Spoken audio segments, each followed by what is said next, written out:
thanks to Mary and Laura. They were in this room for what, 4 hours? No. I was going to give you more credit, make it feel heavier. 12 hours trying to set up. So I hope you appreciate the setup because it's a lot of work to get it here. Well, you guys are stuck with me today because Kristen is hopefully in a funner place. This is fun. This is fun. She's just in a slightly funner place than this room. So I will be Bao Changtua. I will be the in-class facilitator. And then Laura Hines, for those that are virtual, will be your online. Last week I had the benefit, or last class had the benefit of sitting in the back, and the reason why you're probably having funner than I do is I don't like to be up here. I like to be in the back.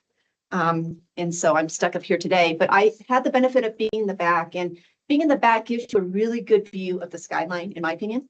I was able to observe the field, and some of the things I observed last week that I really want to see you guys continue, or continue this class, is I observed a lot of curiosity. And what I mean by that is I saw how you guys all sat with your chest open, really ready to take information in. I also sense excitement in how you sat to draw the information in. But most importantly, you asked good questions, and questions that I knew sometimes were uncomfortable, but you were willing to push beyond the uncomfort to ask the questions because you're interested in the answer. And I'd love to see that continue this class because it not only helps you, but also helps others. The other thing that I really observed that I really enjoyed seeing is that you add it to what was being talked about here. The expertise is not just the folks up here, it's in this room. I want you guys to give credit to yourself for that. And I appreciate hearing many of you put what you were hearing back in your own words that might have helped someone else to understand it better. And I want you to continue to do that this class, because for those two behaviors that you're doing, you're making it okay for someone else that is less comfortable to be willing to do. So I love seeing that last class and love to see it more this class.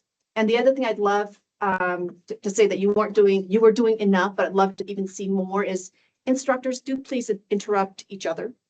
I love, in the years that we've been doing this, it's the dialogue really amongst us and between the instructors that really do, for me, help to connect content. So please do that. We have a stage here, but I don't want to treat it as a stage. Let's stand up, come up, and put our thoughts out. And the only reason we kind of stand in this position is so that those that are in the virtual world can kind of see all of us. But just want to put that out there. The other thing is just, this is a conversation. It really is in a classroom. So the more that we talk between us, amongst us, the better the class is going to be. So just want to encourage that. Housekeeping items. You've got, for those that are here, we've got food in the back. Afternoon snacks will be put out, and we also have lunch coming. And then restrooms again are out through the back door, and then to my left, and then on to the right. Just wanted to clarify, I know that I probably introduced some confusion the last class, especially for those that are virtual. We've got really two classes in one. And we have our regular Stream Management Academy, which are the folks here physically at the Mile High Flood District in this room. And then the first three classes of the Stream Management Academy are structured as webinars for everyone else that is remote. For those that are here in person, our Stream Management Academy courses, we've got 6 more classes beyond the first 3 that really then applies the concepts that you have heard and will be hearing for the first 3 classes or for the webinars. For those that are on the webinar, if you're asking why am I not in this class or how can I get in this class, you can. And Laura's going to post a kind of an interest form for the Stream Management Academy. And if you're interested, please sign up and then you'll be considered for future classes. Why did we structure it this way? Well, for a long time, all this content was just in person. And we realized, for one, there was a good demand to hear the content. But 2, we also realized that the first 3 classes are really conveying concepts.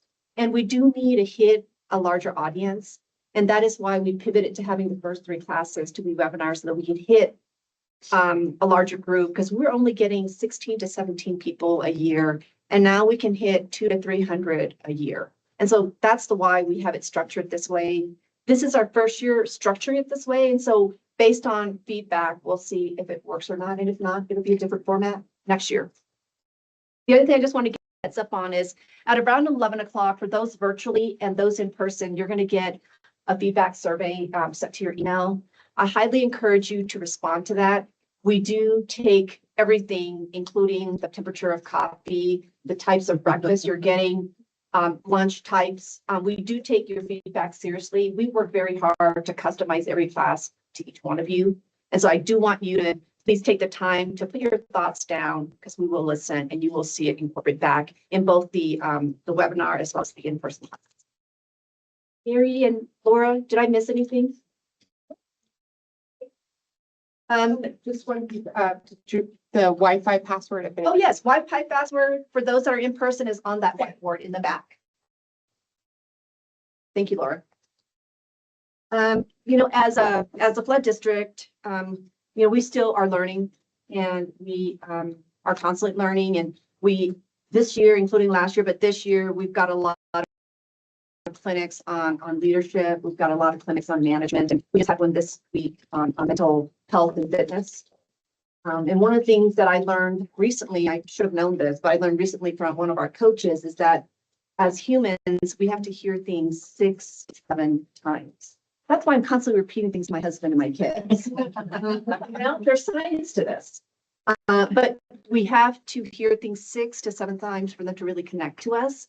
And so I'm just going to ask your grace and saying that you're going to hear a lot of repeats in this class. And that is the reason for it, is if there's certain things that we're hitting on over and over again, it's because it's important and we want to make sure that you are leaving with those takeaways. So I just wanted to share that. So just wanted to kind of introduce the day. Last class, you heard us kick off with natural systems. Natural systems is really kind of the roadmap to help us. It really was, for me, the roadmap to introduce what a system is. You know, I came into the field, you heard me talk last time as a hydrology and hydraulic engineer, and that was my world. I was just talking to Anna, and we're like, yeah, we're still the king of sciences. Not really. Anna was like, no, not really. But, you know, it's through understanding and working with a multidisciplinary team that I realized it's the natural system that really helped me to appreciate what a system is. Because I'll be honest with you, before that, I really didn't understand how connected things were. Sure, I knew that water fell and it ran on land and it went to the streams and it flowed downstream, but I didn't realize the interconnectedness of that drop of water to everything else. And it's the natural systems and really understanding that, being a student of that, that helped teach me what a systems is. And I think so what we learned, what we heard last time is that the natural system is adaptable and it is sustainable. It provides function to benefits in humans, but it also responds to change, and sometimes not the way that, you know, we expect. We also introduced the concept of systems thinking, which we really borrowed from the natural systems. And from systems thinking, you know, you guys heard that everything is connected. And when one thing changes, there's this ripple effect to something else. And sometimes it's predictable and sometimes it's not. And we're going to build on that in this class today. We also introduced the 5 elements. And I will say that the 5 elements for me is really, it's not universal. The 5 elements is very specific to the flood district, working in our urban systems. And for us, it is the foundational stream functions that is the base for higher functioning, lower maintenance stream systems as a product and as a process. And you're going to hear us talk about that a little bit more for those that are in person in our remaining classes. And then Jess introduced the transect. And the transect is used to conceptualize kind of urbanization and how urbanization transforms us from kind of that natural systems to one that is more built. And he'll expand on that in this class. Anything, instructors or anyone in the room that want to summarize maybe thumbnails from the last class that's important for us to kind of hang on to as we build on it today? So with that, Jess, I think that you are front and center, man. And I didn't get to do my pose. I'll do this while we wait for you to come up here. I was just. Myself. Yes. Thank you. The clicker working? It is working. And I didn't use any of the clicker in the slides. Wait. It's now working. It was just working. It will just. All that time you spent. 12 hours. 12 hours. Try now. Try now. It's review, right? It's always just going through. Yep. Beautiful animations. Thank you, Drew, wherever you Yeah. are.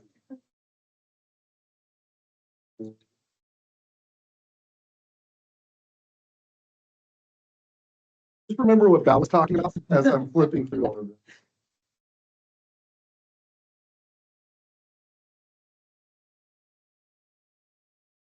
This is, no, here we go. We're there. All right, so, a lot of this again is going to be some review.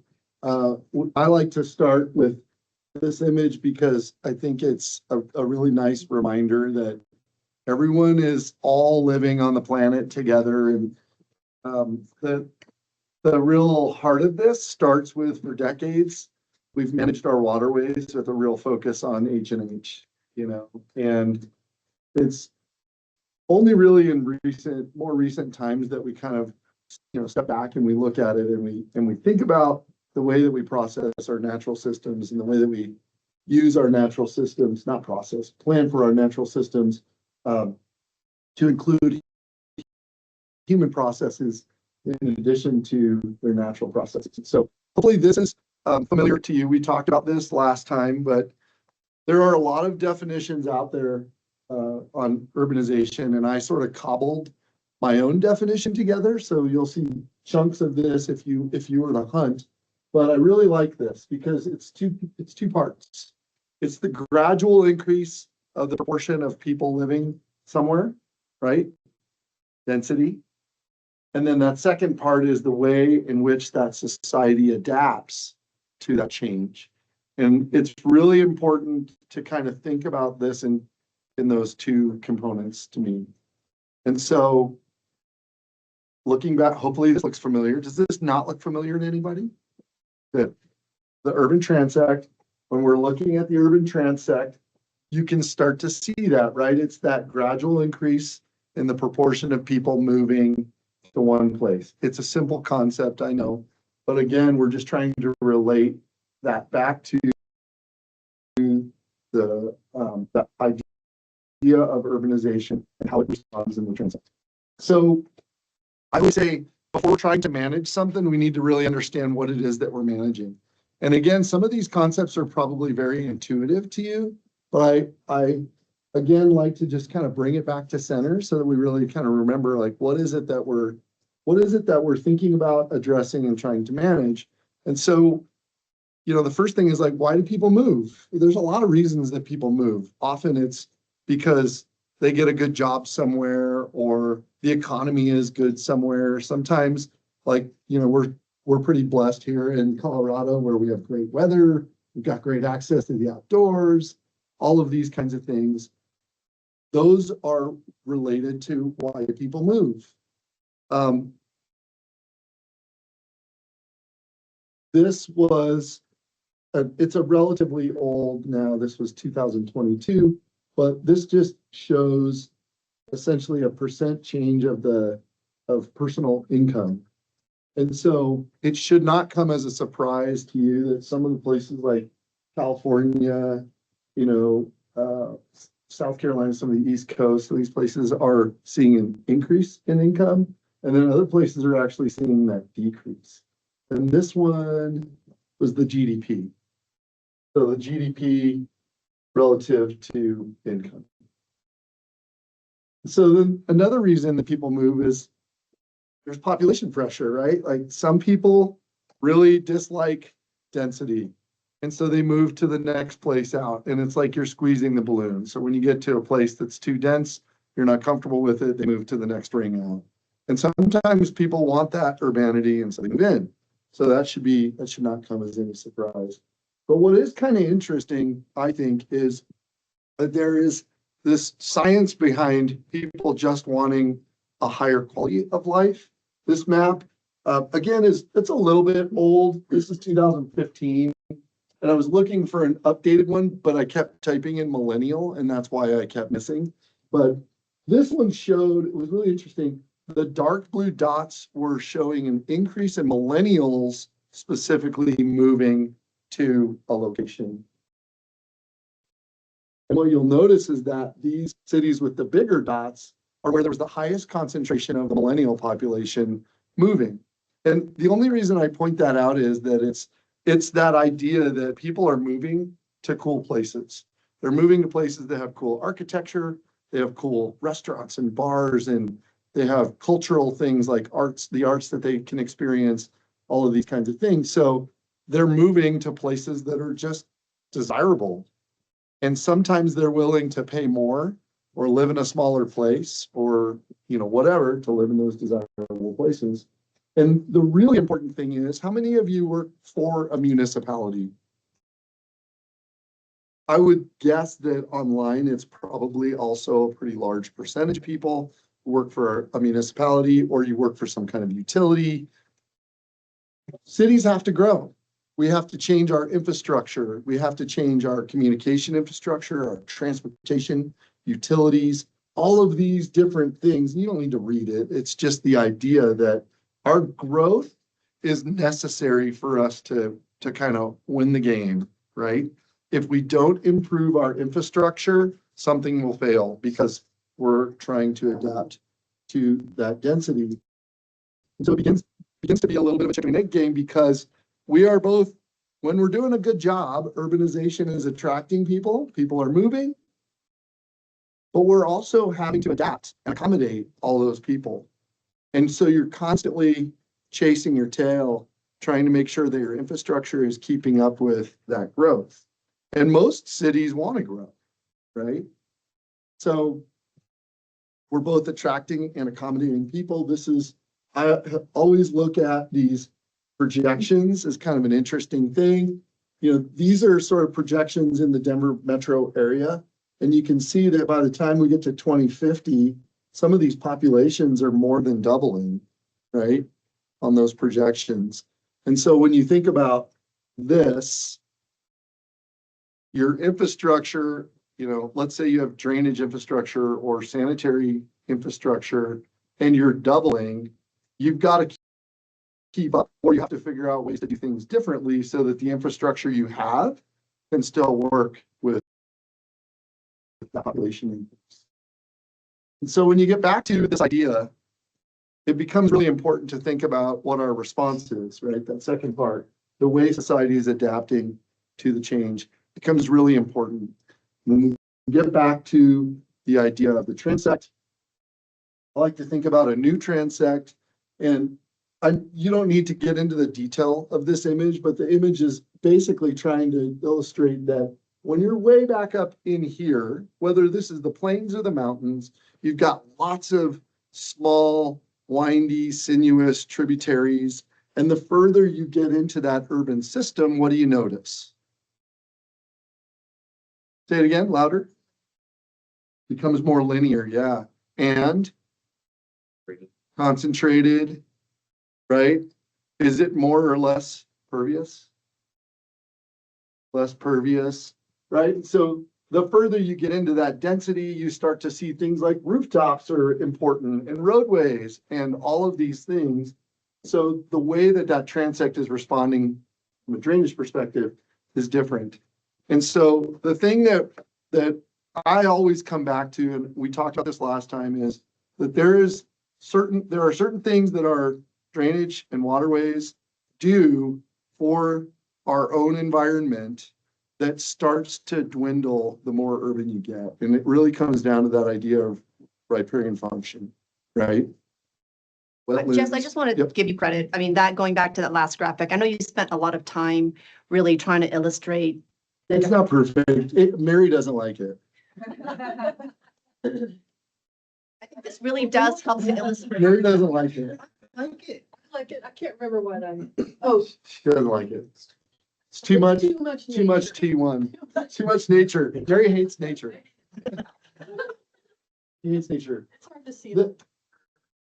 you know what I will just say, what we used to communicate here was there were kind of just blue stripes on here, and I think it's just important to start to think of all of these different components and zoom in. You're seeing parking and rooftops and all these things that intuitively a lot of people don't think about, that's all that is. To me, the biggest thing on that last slide is if you think of the room we give for our drainage systems, so when you move from T1 to T6, it's always shrinking. Even though the streams are getting bigger, there's more flow. The more downstream you go, we're shrinking it, shrinking it, shrinking it. And to me, that's kind of one of the big sort of aha moments for me from this is that we're sort of our planning has been counterproductive to what the stream systems need. We're just, because of the densities, we need to shrink things down, but it just makes it harder for our systems to do the work they want to do. The other thing I would say too is streams are getting way linear, right? We are trying to push them into a spot that we want them to be. Sometimes they don't want to be there, but the stream systems are getting very linear. And I'll just add, and Mary, I know you're going to be touching about this, but even our riparian, our green space, our riparian buffers, our riparian corridors, they look different. Yes, it's still here somewhere, but it looks different than it does in T1.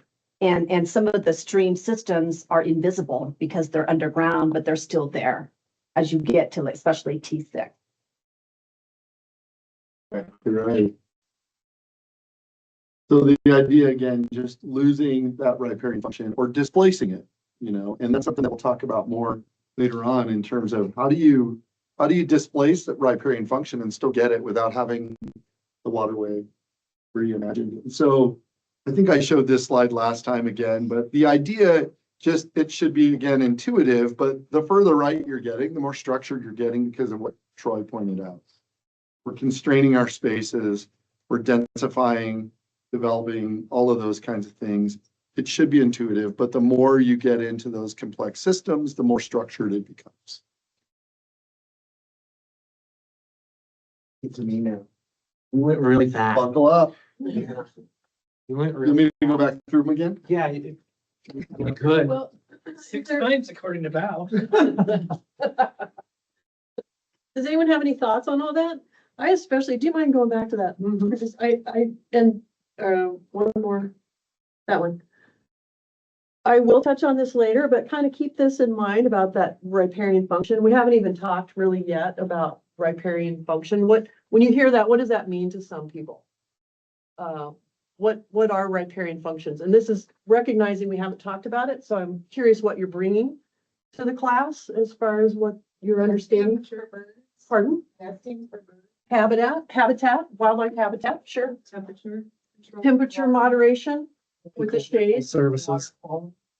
Water quality, good. The vegetation can filter and act as a buffer for the stream for water quality. You had something? So a collection of ecological services. A whole collection of ecological services. That can include things like services are typically people things that can be recreation, can be like the water quality could be a people thing. Did you have something else you might be thinking of? Flood resilience. Yep, flood attenuation, Infiltration, recharging. aquifer recharge, infiltration. Yep. Soil stability. Soil stability, so bank stabilization, floodplain stability. There are lots of important things that happen in those riparian areas, and I think we all kind of have a general sense about it. And then the consequences that we'll be talking about today is what happens when you take some of that away because we are encroaching into these areas and we're asking them, not only are we making them smaller, but we're asking them to work harder because we're blasting more water at them.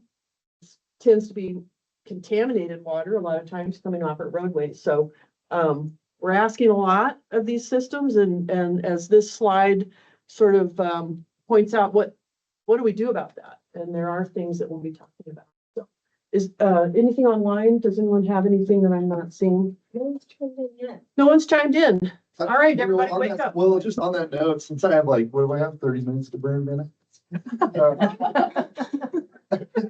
15. 15. No, when you say the word riparian, I actually should have asked this. When you say the word riparian, or when somebody says that to you, what do you imagine?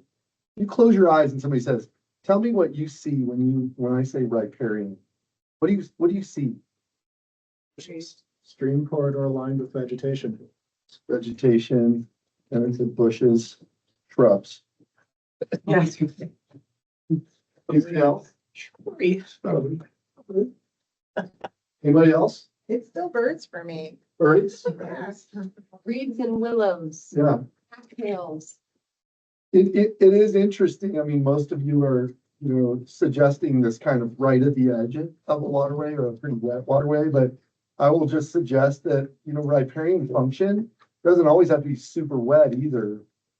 It's this gradation of things. And one of the components that you talked about that I think is really important and I think is obvious, but that happens when you urbanize is the idea of temperature.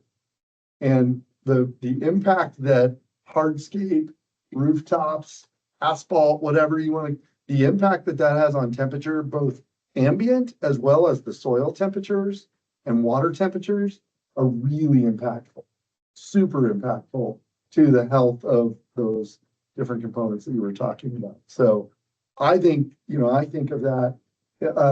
Did anyone say trees? Did anyone thought say somebody trees? said trees. Someone say trees? Yeah. Yeah, you kind of pointed this out of not only attenuating flows, but just what trees are doing for us. And so we're constantly trying to replicate this function. Like we were just talking about, you're moving trees into places that you're artificially, you're providing artificial hydrology to by irrigating them. We're doing all of these things to try to make up for what riparian function just does. So, think it's kind of a little bit of a mind shift. 28, 27 minutes left. There's some things Thanks, on Brett. my head. Yeah, for taking a break. No worries. I mean, that kind of leads into what we're talking about next, but kind of talking about how, systems thinking and how that, is connected to urbanization. And last time we talked about everything is connected to everything. And when we can make a linear choice or we can make a systems thinking choice where we're kind of thinking outside of the box. And I'll kind of move through this a little bit as we go on, but I was trying to figure out a different way to think about urbanization and how cities work, and it's basically a bunch of layers on top of each other. But you have your environmental side of it. We're calling stormwater could also be included in that. Your economic system, and then your built system. And cities, are acting as a system within another system as well, which you can think of, our site specific, and then we can go regional, we can go national, we can go global.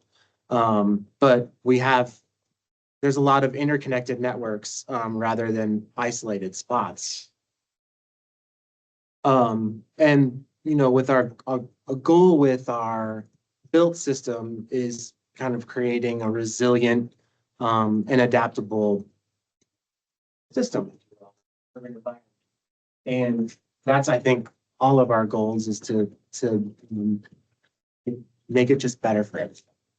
So, hey, Brent, would you mind going back? Sure. On the adaptable piece. That's an important concept to keep in mind. Like, when you say that, what are you thinking? Or, because I think we don't do a good job of considering ways, it's hard to retrofit stuff, right? We kind of put in what we need in the moment oftentimes, or maybe what we anticipate up to a certain point. But I don't know that we do ourselves very many favors with making things very adaptable, as the needs change and, what are some And thoughts you have on a that? lot of our systems were built 100 years ago, right? Our urban environments, we were given what we've got. And maybe they didn't think that we would have 1 million people in an area, right? That was something that was way too far fetched, but now we're dealing with something that we were given, and adaptable is is subjective, like we're having to make it adaptable for what we're doing. But how can we do it better now, right? We are still building, as Jess, talked about. How are we doing better for future at this point? Are we leaving enough room? Even to like Ryan's point that he brought up last time, even when we're designing stuff right now, it's really hard to make it adaptable for everything we know is coming. So if you're putting a big development in a green space, it's going to grow out from there. And you are close to streams and the development grows out from there. So building channels close to the stream that have no developed hydrology at the moment, but master planning, we know it's coming. It's going from 25 CFS to 2000 CFS at some point over the next several decades. How do we design a channel that functions right now at the 25 CFS, but is also in 25 years when all the development happens, going to function well when we change orders of magnitude with the hydrology? Yeah. And if you build it, they will come, right? But yeah, we've had projects where we are developing and putting in stream corridor that is a quarter mile wide. And it's like, what are you planning for? Well, yeah, it's 25 CFS right now, but the developed system will be 3,000 in a 10-year event. And getting people to realize that is the battle. And that is, it's kind of our job at this point to push for that and push for those spaces. And that's why planning is important, right? So that also goes to the communication that we have with everybody. If everybody knows that we live in a system, the system is only going to get bigger from now, we have to be adaptable, and we can only do the best we can at this point too. We only know the information that we know right now. In 50 years, it'll change for sure. So I think there's another question. Yeah, I was just curious, do you think that like a software engineering approach or the use of more vegetation allows more adaptability for a system than hard engineering? Absolutely. Absolutely it does. And I know that our group will continue to talk about this, but yeah, from a maintenance standpoint, it is a whole lot easier to go in and replace a tree, replace some vegetation than it is to replace a huge concrete structure. That's just one part of it, right? And that vegetation also helps slow water down. It provides stability to the edges of the of streams, and there's so many benefits. To me, the reason, The first question that was asked was really important. I was gonna try to draw you in just because you're not gonna be here next time, Troy. I don't know if now's a good time to answer that, but I'd love for us to walk through that a little bit of how can we design for right now, but also plan for the future. I know first, maybe just piggyback on the question of do these more, let's say, natural designs provide more adaptability? To me, the cost maintenance is a part of it, but to me, the bigger part is when you're designing a natural system, it necessitates that you're giving the stream more room. And if we want to design a engineered system that's very efficient at moving water, we can do that with a concrete channel, and we can then minimize the room that's needed. We can put the flows in the pipe. So those engineered solutions just don't take much room. And coming up with a system that is designed using sort of natural principles, trying to incorporate vegetation, low shear stresses, just requires that you give the stream room. And because you have the room, in 20 years or 50 years, if we learn that something we thought we knew now is incorrect, we have the ability to go back and make those modifications versus if you design a stream channel that's a 30-foot wide concrete corridor and you learn something different in the future, you don't have room. And whatever adaptation you may make in the future is either going to probably not achieve your goals or it's going to cost a ton of money. And so to me, that's why this movement towards natural systems introduces that adaptability. And it's kind of a switch in mindset. I think we're all used to channels being something that should be rigid. And as soon as we saw erosion or deposition, that was a problem. And because in the rigid systems we've designed, that sort of is true, but I think that the more that we can mimic the natural systems, give the streams room to move, understand that streams are going to adjust a little bit, it gives us that adaptability. And to Mary's discussion last time that I really like, you're creating an environment that is safe to fail, because those failures really aren't failures. They're usually kind of minor things that need to be adjusted, but they're not, full-scale failures of the system. So, Bob, I don't know if that got So if I could maybe summarize that answer, the first is, I think, how you design, and the reason we want to bring it up now, all of you are going to get the benefit of this in our remaining classes, but for those that are online, it's your design for today and tomorrow. And the tomorrow piece is really the space. The space, giving it the space allows you to adapt to changing conditions tomorrow, but then the channel that you put within that space, especially the active channel, can be sized for today to allow it to adjust as hydrology is changing. Feel free to edit that statement, Troy, but I just wanted to make sure I captured that. That was such a great question. I wanted to capture it for our audience virtually as well. Yeah, and there is, if you, as Bob was saying, if you have the corridor, then you can have a stream that can adapt. As far as how you approach that, typically what you want to do is you want to size, let's say, the channel itself, or at least do the calculations for what might this be in the future. And then you have the struggle of, well, how do we let it evolve over time? Maybe as additional flows start to slowly trickle in. So that is a challenge, and there's practices as far as irrigation, vegetation maintenance that you may need to address for that. But essentially, you want to understand what's sort of the worst case being the most flow, the most developed. And if you've given room for that, you're going to be okay with the rest. Yeah.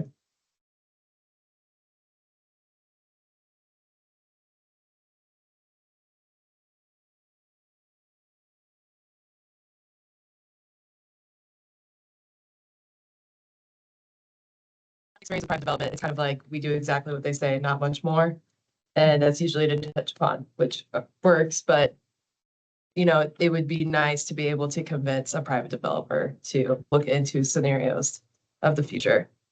I'll kick it off and Can you rephrase that in case folks in here online? yes, I think the question is really to really help all of our stewards of our resources in the industry is, how do you plan for growth? Really, how do you plan for growth? And make sure I'm capturing your question correctly. How do you plan for growth in the future when you're designing something today, especially when there's a little bit of that black and white mentality of, if you're getting a certain set of variables, that's what you're really designing systems to. Yeah, and I was just curious if there was any thought at local agencies to make it a requirement to plan for future And hydraulic impacts. yeah, and I would say that we, and I'll speak from and I know there are municipalities and counties here, so please chime in as well. I think how we account for growth is, for one, is in the hydrology. And so when we do our master planning, and I'm going to stand here just so people virtually can see. When we do master planning, we account for future imperviousness that's driven by future density and growth. And so we work with local governments to say, hey, what's the growth that you project in these areas in terms of zoning and then specific land uses? And then we convert that to imperviousness. And then obviously then that influences flows. That does capture it. We're trying to go in perpetuity of what do you see right now is going to ultimately be here? That informs imperviousness, and that informs flow. And then the flows reflect that. And so we always provide historic existing condition and then future condition flow rates. So that's one way of us accounting for changing growth. The second is, and you're going to see at the end of this month, we have existing stream management corridors that has been published on Confluence, which is our portal that has our GIS data. You're going to see that data update, and that is district wide. And so that is for all the 7 counties here. And again, so hydrology accounts for growth. We're also communicating the space might be needed for all the stream network in the district to accommodate those flows which account for growth. And we're constantly monitoring the changes in our watershed through our partnerships with our cities and counties to say, hey, did your growth projection change? And if it changed significantly, is that going to change impervious value? And if it did, then we go through the process of updating the impervious value, which has a trickle down effect of updating the flows through the stream management order. So those are some of the ways that we're trying to account for growth. And so the information that whether you're on the public sector side or the development side that they're using should have that baked in. Others, feel free to chime in if there are other things that I missed or you'd like to expand on. Yeah, one of the things that and I'll talk about it a little bit too later, but criteria is really, really difficult, you know, from an application standpoint, but also from a development standpoint. You know, and I think that's part of the question too is, you know, how do you sort of require, quote unquote, people to follow these goals and ideas and things like that without making things so rigid that it becomes a copy paste situation, you know, and that's the really difficult part of criteria. And so, you know, part of why, you know, the district has these stream academies is so we can try to get the word out that there's some flexibility in there, right? You know, but yeah, recognizing that it's very, very difficult, you know, to follow all criteria. And I will say, just to build on what Ryan, what you said is so important. And for those that are going to be with us, we are going to be touching on this as we're applying it, of really talking through where criteria came from and how it should be used. And we'll work on that because that's so important, is especially if you are on the private side, you have good intention. You're coming in and you're saying, I want to work with this city and county. I want to know what they expect of me. And you look to criteria as a guide, right? And so a lot of times you think that you're doing a good thing because you're doing what a city or a county or the flood district wants. And what we're learning is that we do need to adjust criteria to allow for the adaptability piece. And so we will, as a class, talk about that as we start talking about applications to some of these concepts. So Yeah. I appreciate bringing that up. I saw a hand go up back there.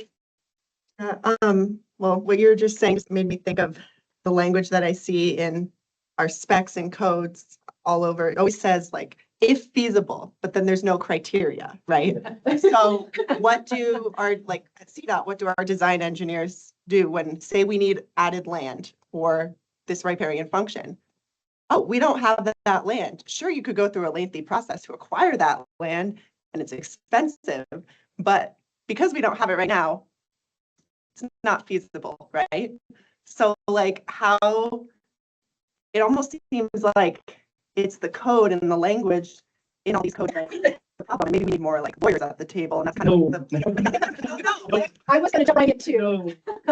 Well, Lawyers screw everything up. I think you're getting to the point that I've been waiting to make. Until there is, you mentioned it's too expensive or we don't have time.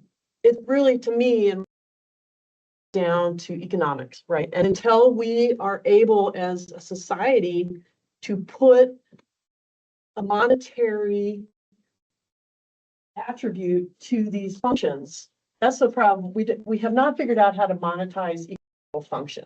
We haven't figured out how to tie the cost of making bad decisions in the present to what happens in the future. So we're very short-sighted and we don't, you know, you're a developer, you want to maximize what you're putting in. And as a city, you say, well, that's great because it increases our tax base.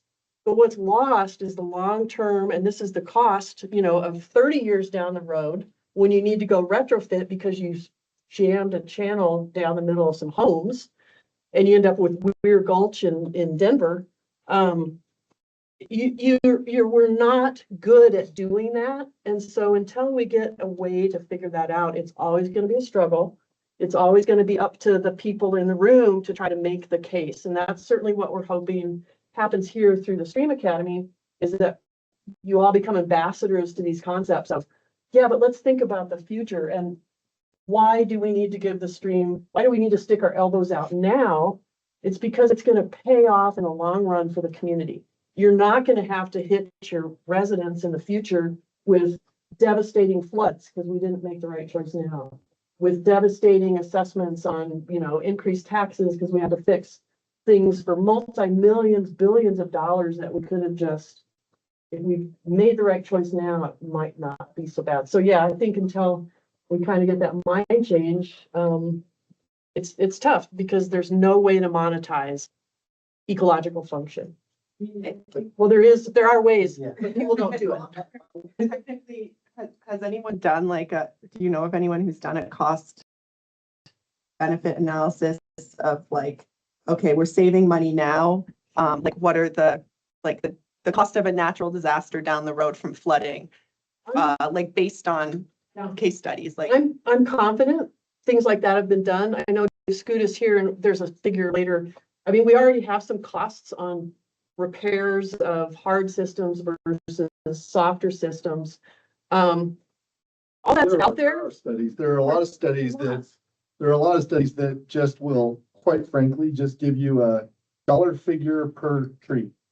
You can literally say your property value will increase by X just by having a tree. There are a lot of studies out there. I think that one thing I just wanted to kind of tie back to, and there's actually some good chatter on that. I'll bring it Yeah, in. It's something that we've talked about a lot internally, and I've used the analogy of roads and railroads and ditches before, in that our roads and our railroads, long time ago, we identify things like, we use the Broadway image, right? We identified this corridor that is 200+ feet wide for our road. But the original road in that corridor was basically a wagon trail, right? But the idea of setting aside that space, for some reason, just has not translated to the way we treat our drainage ways. So getting back to what Ben was talking about earlier, that's planning. That's why we're having this discussion. Because if we continue to make those decisions, if you look at the way population growth is working, it's exponential. And we are not keeping up. And so if we continue to make those decisions and we don't set aside enough space, we are only going to compound the problems that we're seeing now. That is just what's happening. You have to think about things a little bit differently. So, Ben, what you were talking about is we start at the channel and then we build out. I agree with you. What happens is we start right up to what somebody has modeled as the 100-year floodplain. The 100-year floodplain begins to be our metric, and then we draw that line and we build out. We have to take an inside-out approach where we say, what is the channel, waterway, riparian system, all of these other things, what will it need? That's where you have to draw the line, and it doesn't always align with the 100-year floodplain model from today. And that line is the case stream point. management corridor. So a lot of times it's hard to know, the reason why the floodplain is so easy because it's published data. And as whether you're on the private or public sector side, I think you're coming in with good intent. You're coming in to, hey, community, what you want.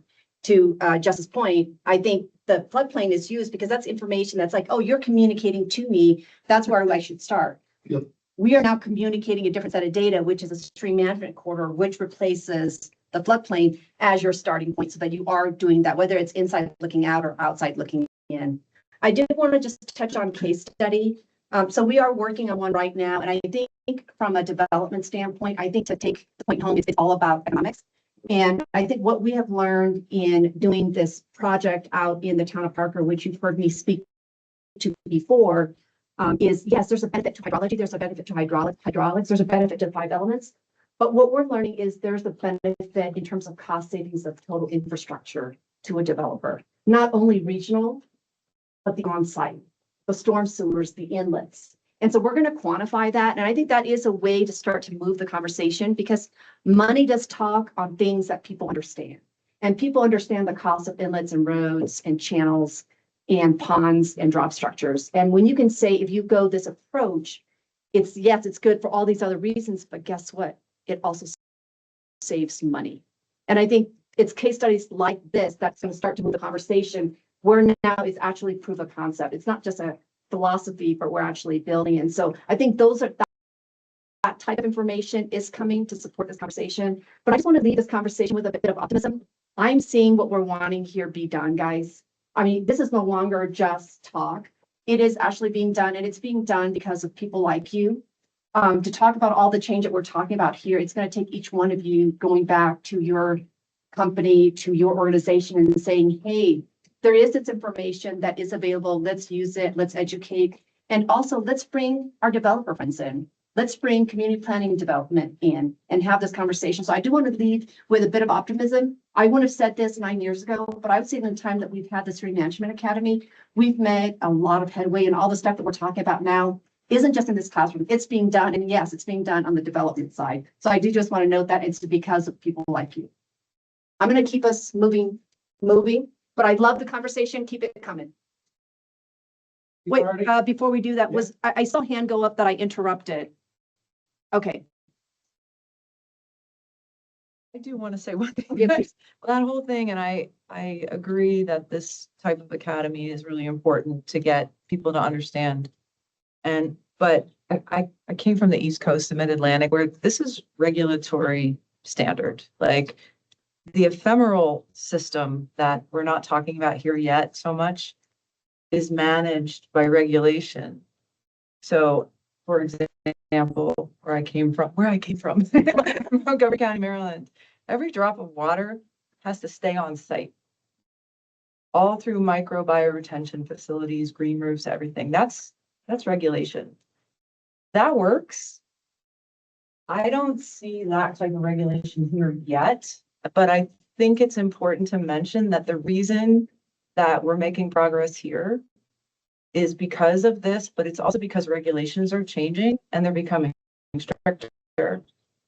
I look at Westminster where I work, and we have, a stormwater division, and the rules are stricter. And that's why it's not because I feel like it's not because people are doing it for good, the development side. And I'm not saying anybody's a bad person, but it really is about regulation, following the rules and making good rules. I 100% agree with that. And we've seen it with the Clean Water Act and wetland protections and whatnot.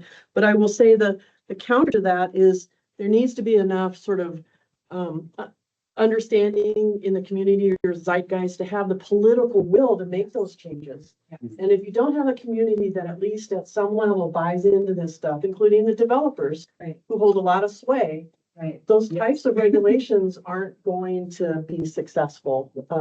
So I think it's kind of a yes and. We need both. We absolutely need both. And I 100% agree that the more we can get this stuff codified, the better, because there's less pushing of the rock on a day-to-day, but we're always needing the conversations. Sorry. No, go. Well, I was just gonna say, just to wrap up, I wanted to see if Laura, you had any, I know that it sounds like there's some good conversation happening in the chat. Yeah. I want to see if there's anything you want to highlight. There's been some great analogies. Reading one specific comment, when discussing land use and future flows, it sounds very similar to transportation planning and accounting for appropriate right-of-way widths. Both stream ecology is still fairly esoteric, and I want to wonder how valuable that analogy would be in communicating that to stakeholders. There's also been some good comments We've talked about.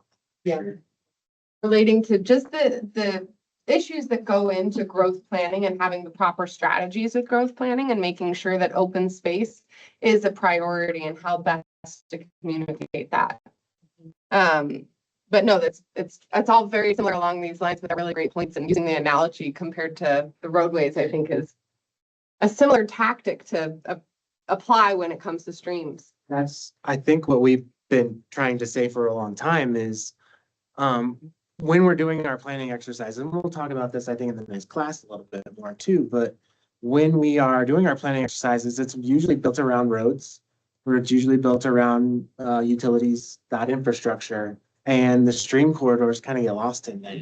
Now, if we add that as one of the metrics when we're doing some of these, I call density studies or lot studies, when we're doing our site planning, it adds one more element, but it helps that site to become a little bit more adaptable, a little bit more sustainable as we go into the future. And that's, I think, a goal of what we're trying to say is add that to the planning process. It should be. If it's, I mean, it is, but more. I think just one thing I just want to add, and we're going to speak to this as we work through activities, is I do want us to work on our us versus them language. In terms of when we're referring to the development community, I think let's refer to it as us.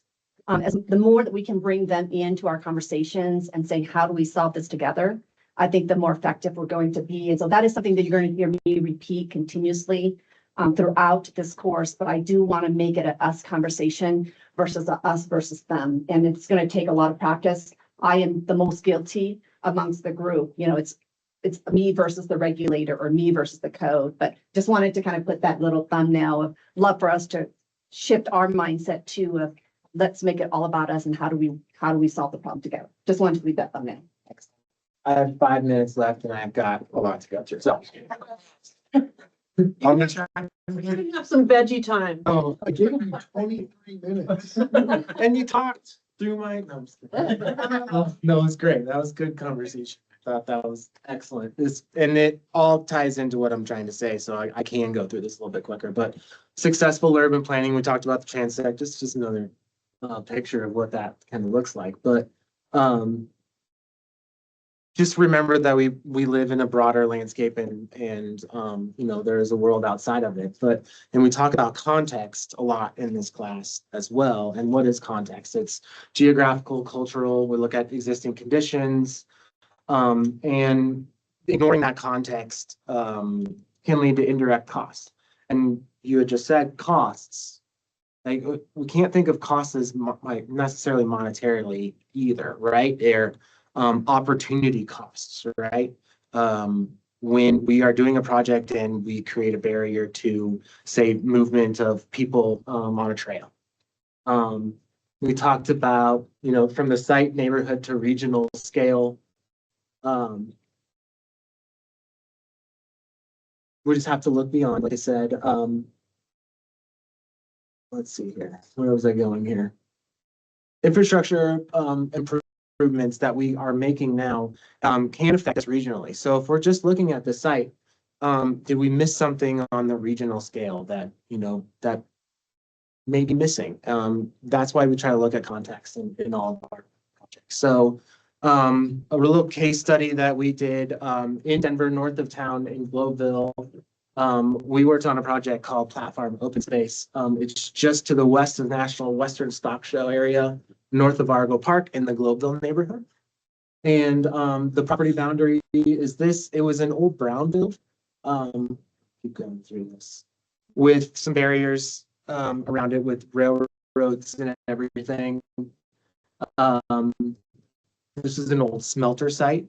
And so it was a contaminated site from 100 years ago. And it was left vacant by that organization that left. And Excel actually took it over as a utility easement. And they kind of owned the property. There was a ton of soil remediation that was needed on the site, and it was capped over the years. I think it was in the 80s that they actually capped it.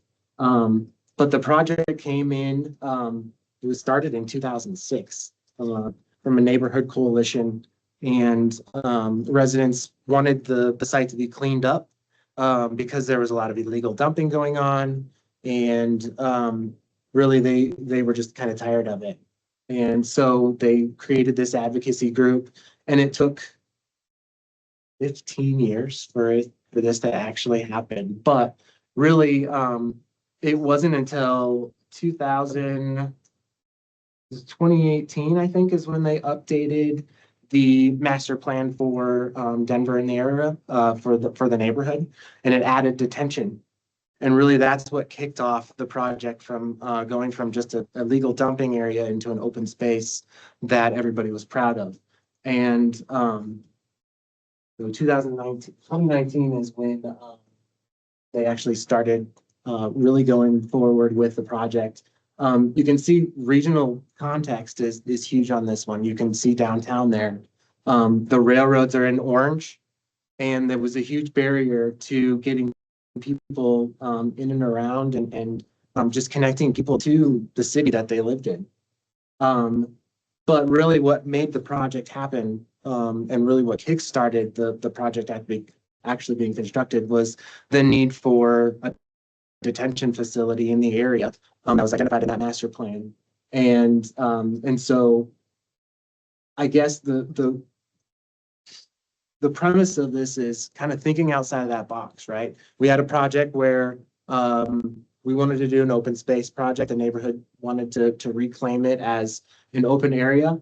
And thinking about that context, we added detention. That made that really kind of kickstarted that project from happening. And then adding in trails and connections. So this connection in the yellow is not actually there yet, but it's planned for. And the project that we are currently designing, which is the 48th outfall, will create that connection hopefully soon. So when you think about it, not just in your own little bubble of site, and think about it regionally, you can create good things. And a mechanism by which projects can actually happen.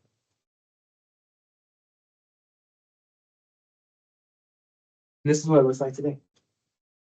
Very pretty. That's not a rendering, that's for real. That's for real. Those people aren't, those people were just sitting there. For sure.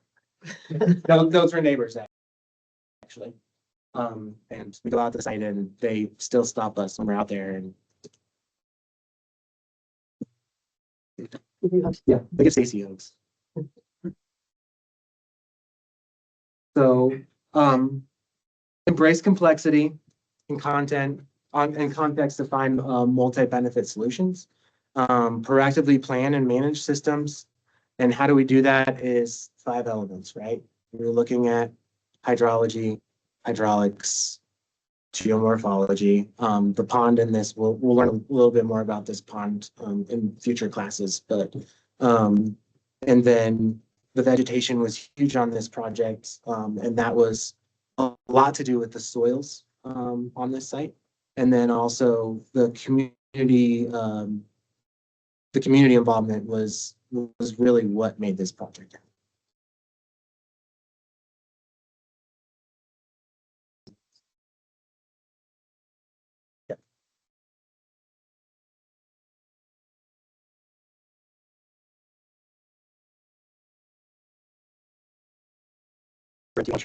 How's it?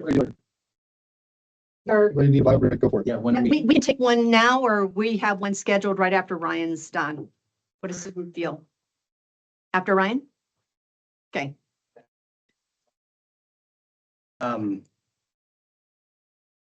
we're gonna start getting into, what we're calling sort of the new kind of transect. And it's really just taking the transect that, Jess has talked about and starting to understand, as we move from that T1, people start getting integrated, how we move into the urbanized zones.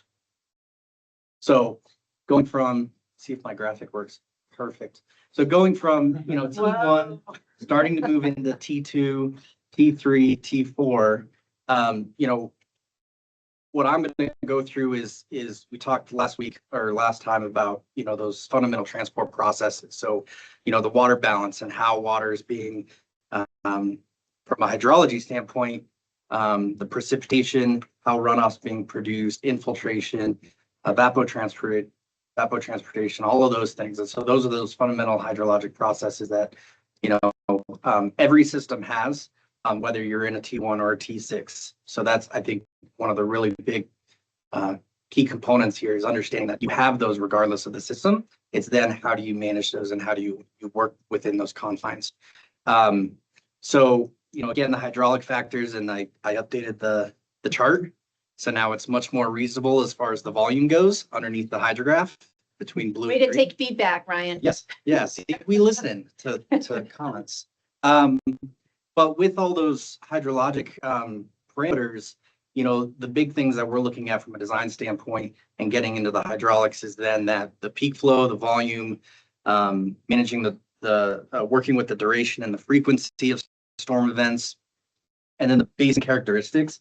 And I think with, those basin characteristics, as Jess was kind of talking, the chicken and egg slide, really brought this in my mind to the forefront of, we people want to go to places that are nice. They want to live in places that are nice.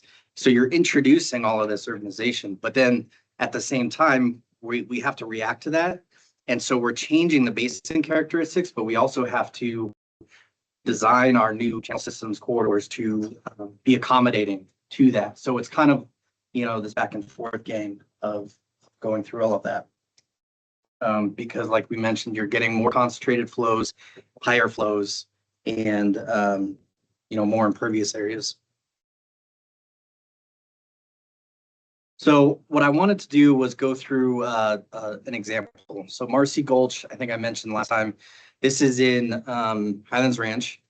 And so I wanted to go through just a real world example of how a basin develops, what are the results over time. And I think this is a really good example. And I think Val just stepped out, but she can chime in on this because I think she actually worked on this project in the past.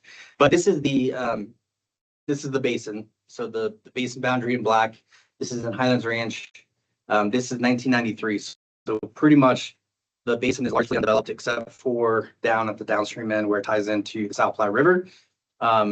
So from a transect standpoint, what part of the transect are we on here in 1993? 1 to 2. Yep, I would say a majority of T1, just completely undeveloped. As you get into the downstream end, you start getting into the T2, the T3, but I think that's probably about it at this point. Not much further than that. And then jumping ahead to 1999, so only 6 years later, how much of the basin is now pretty much developed? And it's residential development, but it's most of the development is actually in place at this point, 6 years later. So that is more of a dramatic change. I think there's some developments that take 15, 20 years to get fully built out. So this one was relatively fast. And one of the things that, at the time they did to help try to manage those hydraulic factors, especially peak flow. I think we talked about last time, the storm management really focused on flood management was really where it kind of started. So you're focusing on the 100-year, maybe the 10-year, really peak flow management and peak shading. So those blue circle areas, those are at the major roadways that cross Marcy Gulch. And those at the time when they were built, they're not bridges. So they're embankment roadways. So you have to have, an inlet on one side and outlet on the other side of this connected with a pipe. So in doing that, the intent at the time was peak shaving, right? You get a major storm event in, those 3 areas are going to attenuate the flows. It's going to reduce your peak flows for the downstream section. But Roy talked about this a little bit last time. I think you go into this in more detail today. What's the potential consequence of just peak shaving in an online system like this? What could potentially happen downstream of something like that? Similar to a reservoir, what happens downstream? Erosion. Yep, there was a term that was used last time that I really liked. Hungry water, there you go. Yep, and so, this is a scenario where at the time we thought we were doing the right thing, but it was focused on a singular purpose, right? We were only focused on peak shaving. This development in the upper portion of the watershed, the backcountry development, we'll probably mention this as an example, throughout the course. That one did take longer, 2005 to 2019. And we like pointing to that development as an example because it's one of the developments that actually try to use the topography of the area. And so not just collecting everything, putting in a pipe and forcing it downstream. And there's the high school I went to, just for context. Is it called Ryan's High School? It is now. Yeah, they changed the name after I graduated. So these are some of the consequences. So, downstream of these areas, you get that hungry water and it starts to degrade and pull sediment out of the system because we've now starved it downstream. And so these are some of the results after the development came in. I think those banks are probably 15 to 20 feet cut banks. So they're pretty massive. Had the same career path, if this wouldn't have occurred downstream of your high school. Well, I originally started college as a biology major, so maybe, I don't know. Did you know Joanna's son goes there? What? Joanna's son goes there. She Oh, no. just commented. Oh, I did not. So there you go. Sweet. I was gonna add one thing to what Brian's discussion here, that certainly having the online ponds reduces the sediment load downstream, so you have sort of that starved or hungry water. The other thing that when I was looking at the hydrology, those ponds do a great job of taking care of the peaks. But what do they do as far as the volume? If you have the development in those ponds, what happens with the flow volume? Still increases, yeah. So it's sort of a combination of things. And if you think back to Lane's balance that we'll get into, you're tipping the scale in a couple of ways. You're removing sediment and you're increasing flows, both lead to instability. So it's even more than just sort of the starved river that really impacted this area. Yeah. So then we move downstream. So this is the confluence with South Platte River. So this is in 2002. What is sort of the first thing that you pick up on looking at this photo? And keep in mind, again, this is 2002. So this is after the development's been in place for, 3 years now. What's going on? Yep. There's deposition. There's a lot of sediment getting into the South Platte River. You can see there's huge sandbanks immediately downstream. So that's to Troy's point. We've now, by changing the basin characteristics and modifying, how those hydraulic transport processes, by modifying that within that basin, now we're seeing downstream impacts that, maybe we're not intending. It just shows that, once we start getting people, settled and integrated, our systems just become way more complex. And we have to, think about things just from a more holistic standpoint. You can't think, just we're going to peak shave and everything's going to be great. This is 2006. So again, there's still sediment getting into the South Platte River. One of the other things that I really noticed in this, between the two photos, right where the word Marcy is, what's happening to that outside bend? It's moving quite a bit. And so, that's, Troy, you can talk a lot about this, but, that's, again, that is part of the impact of modifying the basin, modifying flows, all of those things that we're talking about. I know you have slides. Do you want to wait till your section to get into this? Well, I mean, to me, this is sort of jumping ahead to other conversations, but let's say just the movement of the channel there to the left on the slide, because when they went through and did the development, they left a lot of space. Does that movement of the channel to the west cause a problem? See a lot of heads. Yeah, there's trails, so certainly there are some impact. Yeah. Cattle beds. But from like a big picture, to me, they got some of the question really right here, as they left themselves space. Unfortunately, there were some things also, or some other things that maybe weren't captured properly, as Ryan's slides really show that. But to me, this is an example of some things that also went right, is because, yeah, the stream moved, but if they wouldn't have had the major downcutting, let's say if they would have factored in the increased volume of flow, would have factored in the sediment starved sections, then you'd have had something like this happen. If you just isolate this for a minute, you'd say, that's no big deal. That's what a stream does. A natural stream is going to move. It's going to erode. It's going to deposit. And so to me, that a while ago, people would look at this and say, we've failed because we have erosion. The stream has moved. To me, the mindset that we're moving towards is if we give streams room to move, if we plan sort of for what the future might bring, we'd have something like this, sort of this isolated piece of that, and say, that is not only okay, that's good, because that means we're allowing the stream to have the processes that it does. You're going to get different vegetation from the areas that deposit sediment, you're just gonna allow the stream to be a stream, which to me, that's a win. Yeah, Great comment online. It's interesting that Marcy Gulch, which is a smaller watershed compared to other watersheds. So observing the impact that development had on this area is valuable, but also really shocking. So.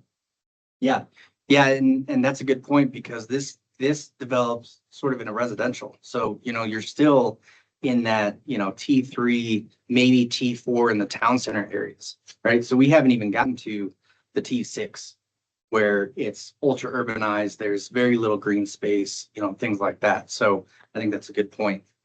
Maybe the other thing I'll just draw out, Ryan, is if it weren't for people and infrastructure, this type of change wouldn't have needed a response. That's just a point. I'd just love for all of us to think about that. Yeah, and then the last thing I just want to highlight was a comment that Troy made about, the vegetation and how channels adjust. I think a lot of times, even now I have projects where you'll go out a year later, 2 years later, you might see a little bit of a erosion on the outside bank.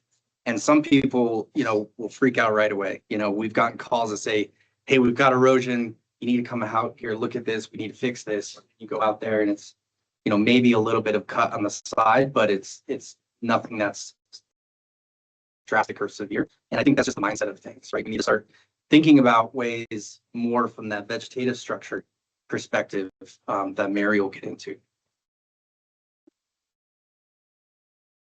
2011. So, this is another good one. You can see that where we were just talking about with that bank, it's kind of healed itself by this point, So the vegetation's looking good. It hasn't moved. So obviously that's a point where it found sort of that equilibrium of what the stream wanted to be in. But then let's move upstream. So now we're looking at a section that's through the Highlands Ranch Golf Course, further upstream where there is infrastructure. It's not necessarily insurable structures like houses, buildings, things like that, but it's recreational infrastructure for the car paths and the golf course. So this is a section again back in 2002, pretty wide corridor. So again, another example of where they actually did give it the space, within here.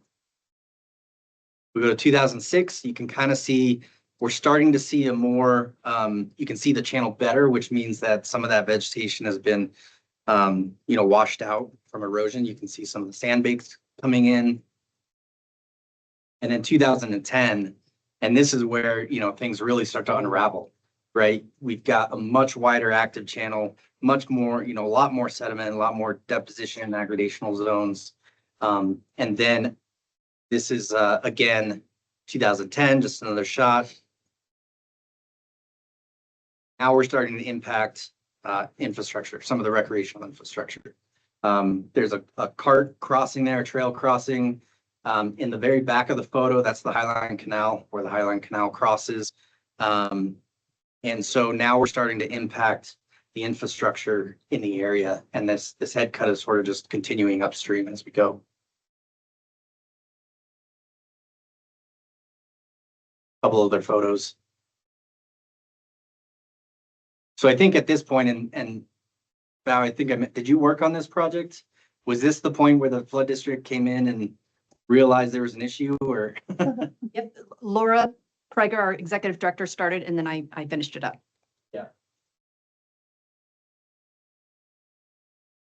So I think this is my last slide, but what I wanted to highlight here is that, when we're talking about the transect urbanization, keeping in mind that this is not just a one-way street. We're not always just moving from T1 to T6. And what we really need to start thinking about is how do we take those T1 processes, those transport processes, all the hydraulic factors, and how do we translate that into the T4, T5, T6 areas? And I just want to make sure I got everything. I really like what you just said there, Ryan, of we know we're going to be in a T4, T5, T6, but how do we mimic those processes in T1? They may look different, but we still want the processes. Yeah. I really like that. And everything just becomes more complex, like we said. So, the idea or the theory behind infiltration, evapotranspiration, that doesn't change. Like I said, but how do we work with those and how do we mimic nature? And how do we work with nature to make our T6s perform like a T1? The other thing, yeah, go ahead. The land manager just downstream of C470. There's a bigger picture too, and Yeah. Troy knows more. And I credit anything I know to Troy about this, but those soils washing into South Platte Park, into the South Platte River. I am not an engineer. Turbidity, the clarity of the water.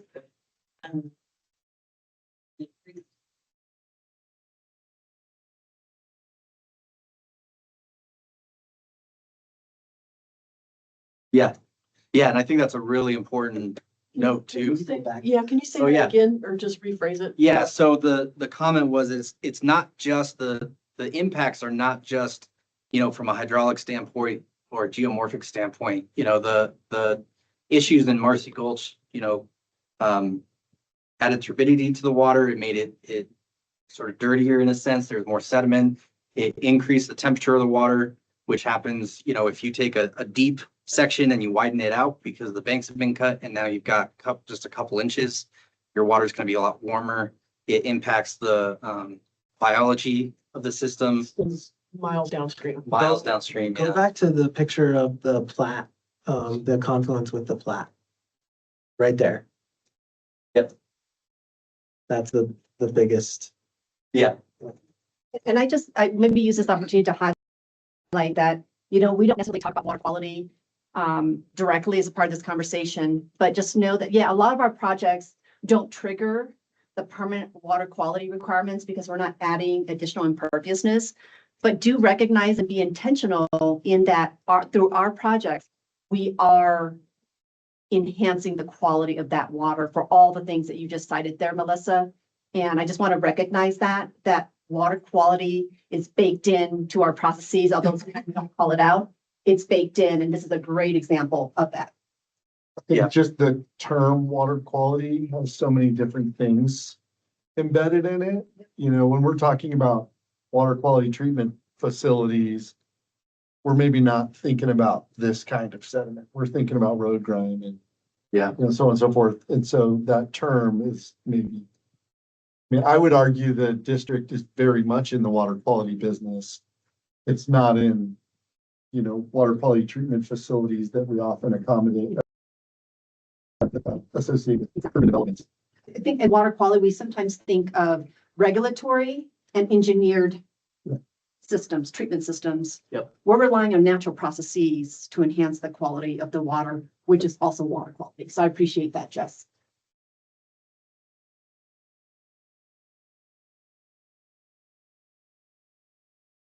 Are we going to take a break now?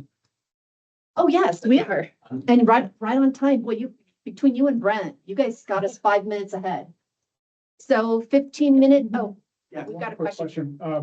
Imagine in the world of geomorphology, there's a way to quantify like all the sediment transport and the appropriate amount of erosion, but how do you identify when that's out of balance? Or maybe we'll talk about this later, like, is there a way to say, look, this stream is eroding way too much, we need to do something. Tipping point or.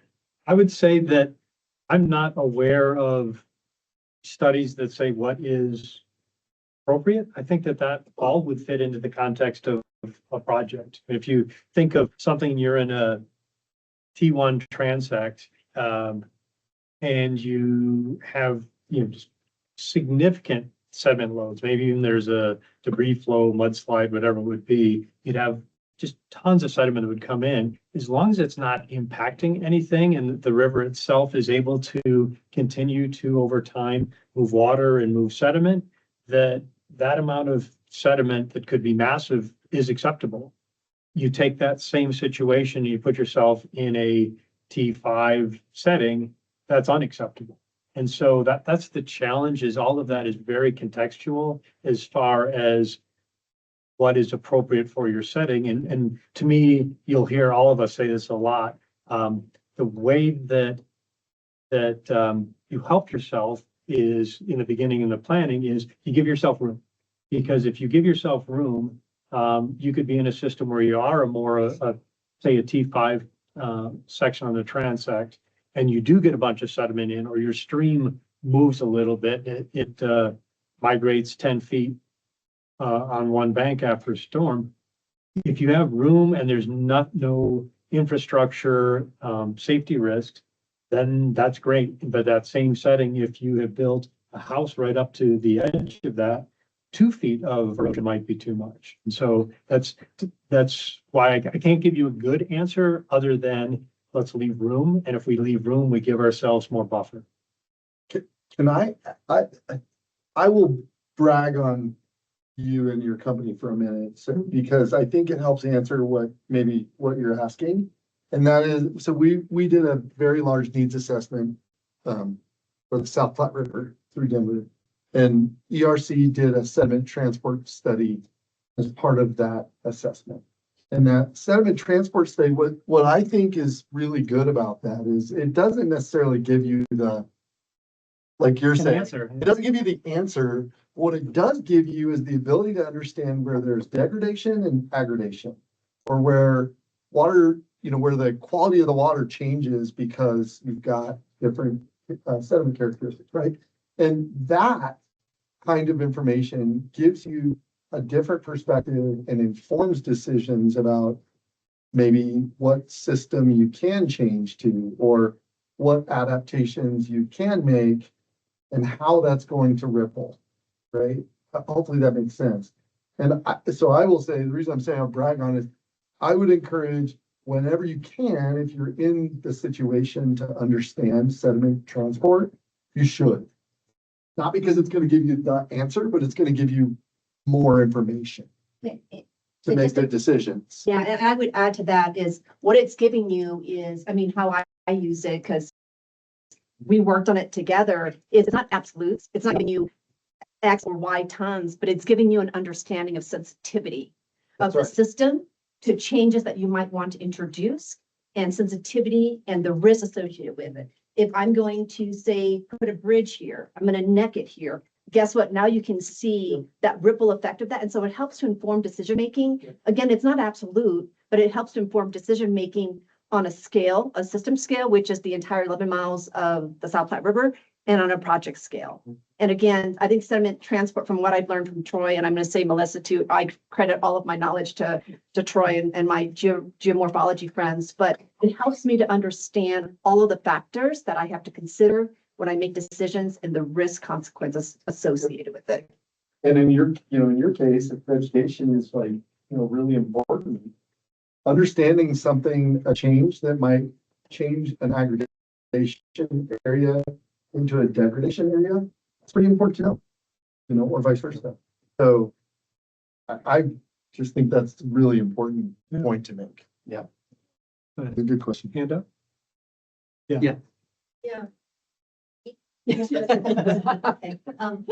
Nate and I may be thinking of the same issue on the same stream in the city of Boulder that was constructed, say 20 years ago.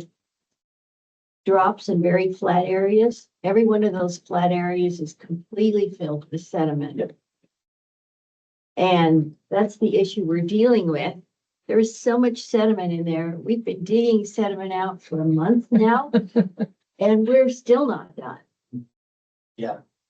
So I want to bring that up because I would like you, Troy, if you have time in your presentation, to hit on how do you fix that now? How do you achieve equilibrium in a system like that? And was that the best thinking in the first place to do drop, flat, drop, flat, drop, flat? Because the system is just completely filled with sediment now. And the maintenance to get in there is horrendous, time consuming, and very, very.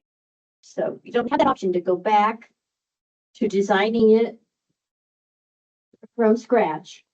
Now we're trying to fix it, and we're all standing there on this project going. Yeah. We're all beside you waiting for that answer from Troy. The nice thing is, and I'll get into this just briefly again today, but if you think back to last class, we talked a little bit about lanes balance. And to me, that's why if you can walk out of this class from a geomorphic standpoint, understanding that type of concept, I think you're ahead of the game.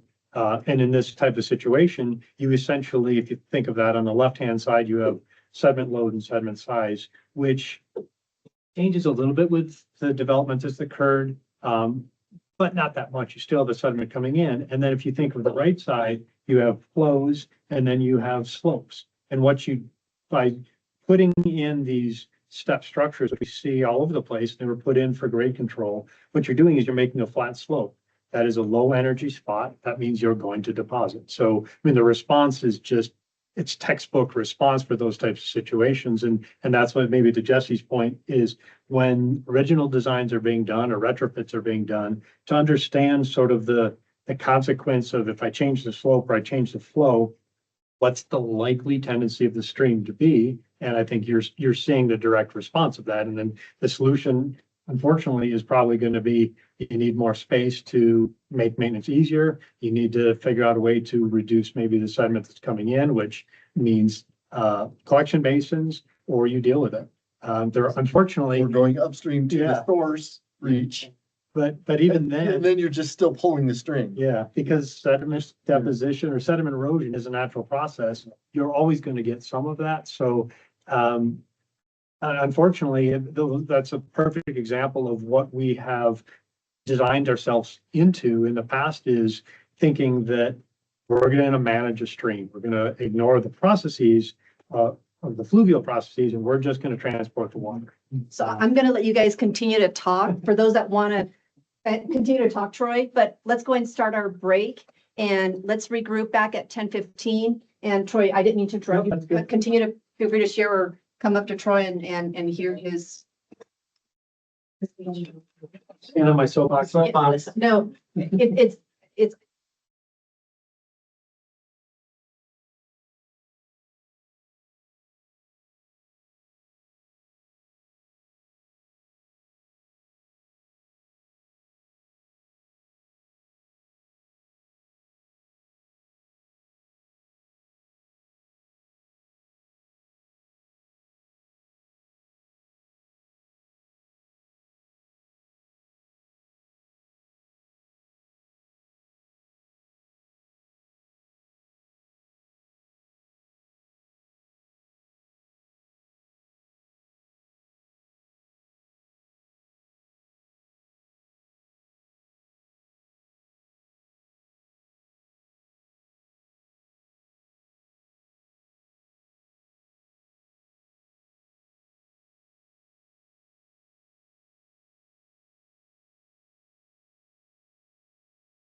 Okay, we have the microphone back on. Can someone give us a thumbs up online if you can hear us, please? You can hear us? Give us this, give us the Thumbs up. good word. Okay. Seeing the, Now let's make sure we can get. we're seeing seeing the screen. Okay.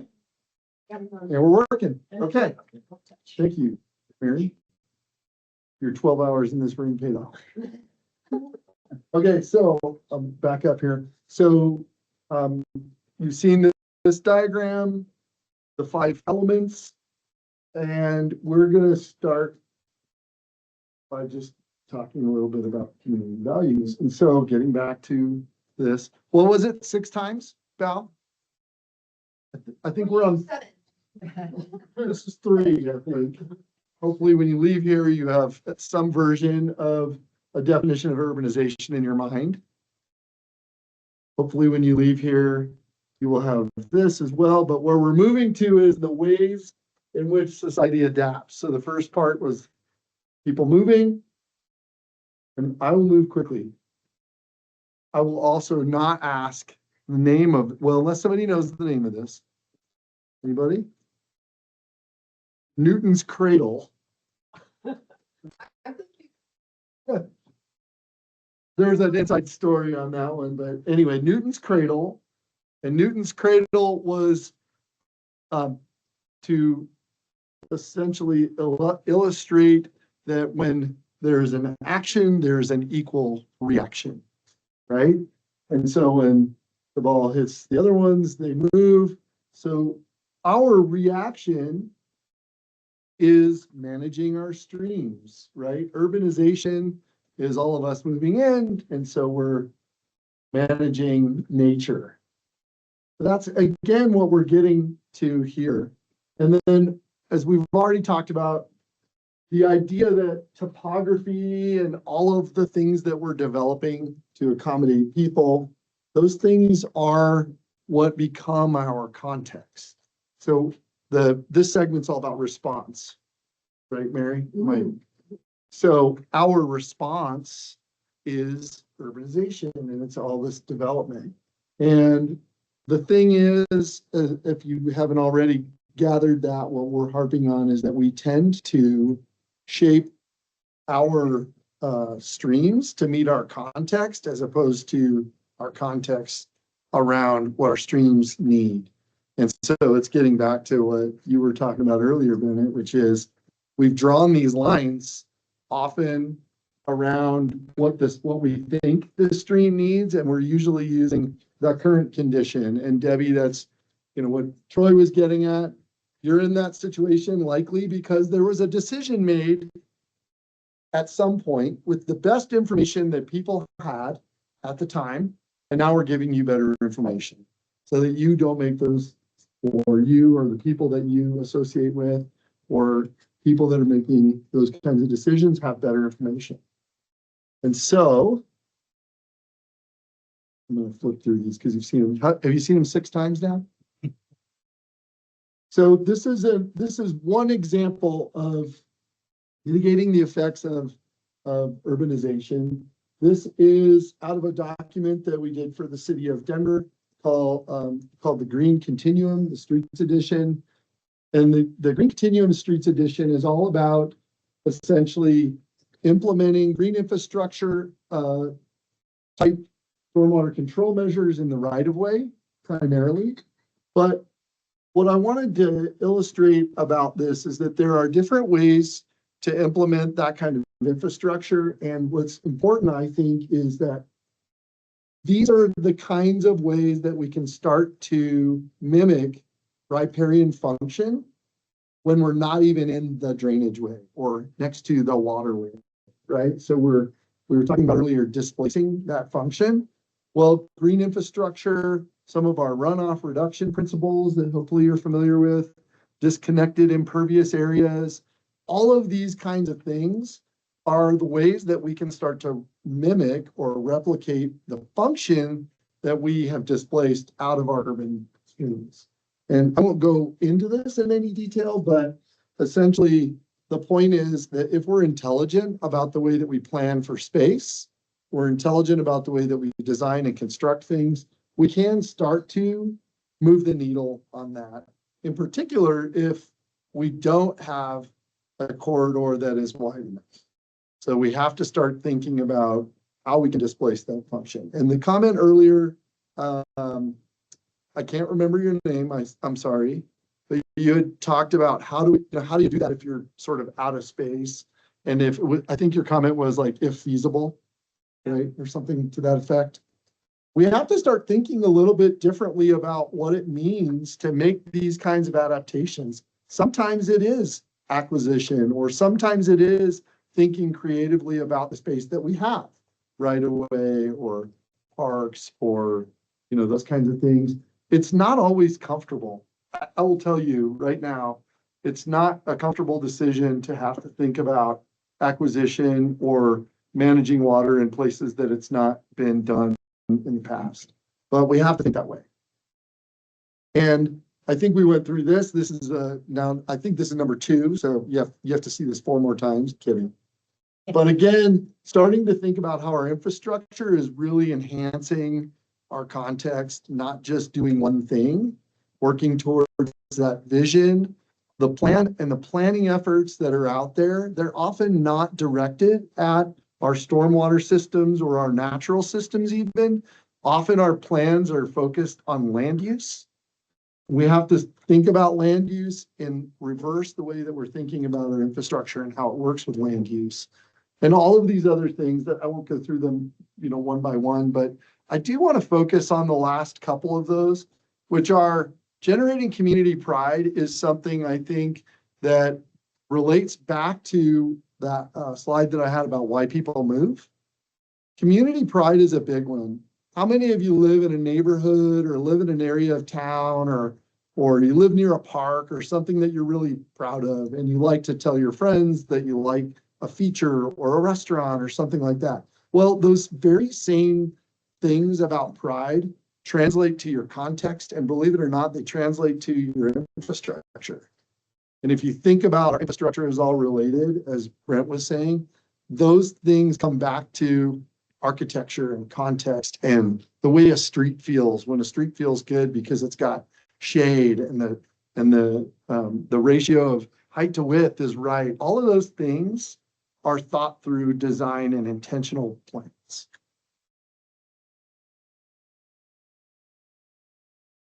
Do I have 23 minutes left? Any thoughts on that? Again, I know that there's a lot of repeating of this, but I'm just trying to kind of frame it in a way that you can relate it back to the way these decisions are made. It's really tying back. Yeah, go ahead.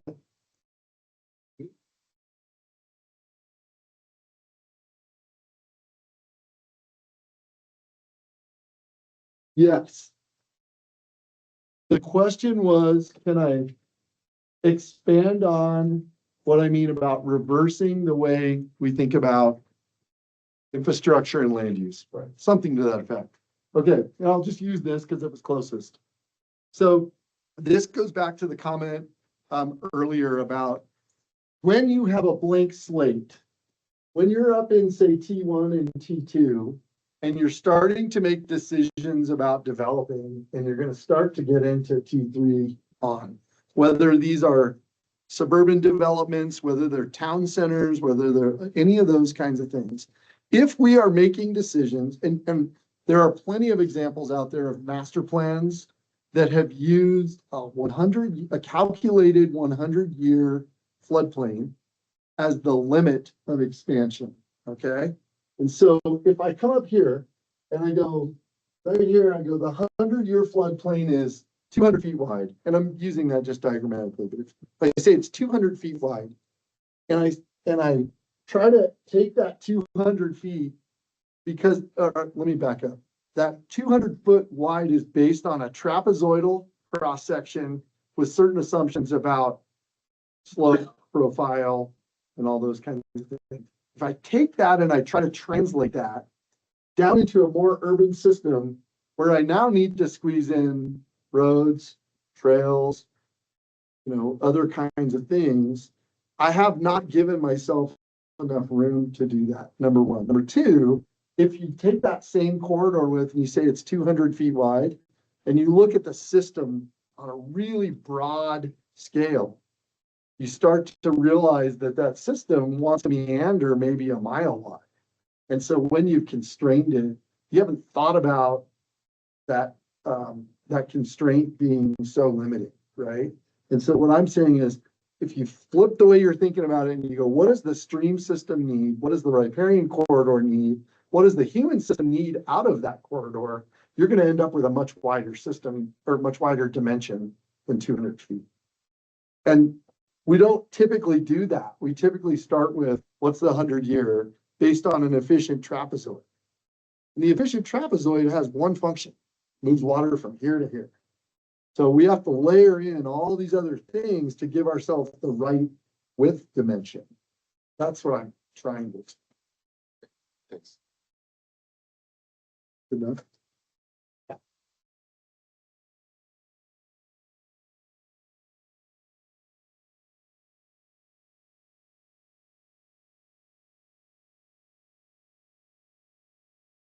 Yeah. So the question about regulation that it's kind of talked about, and I feel like one of the items that when we start talking about trying to do the systems with infiltration and all this stuff, and out east, the water's not coveted, that's great. Yep. Out here, we're like fighting water wall to try and be able to do some of those things.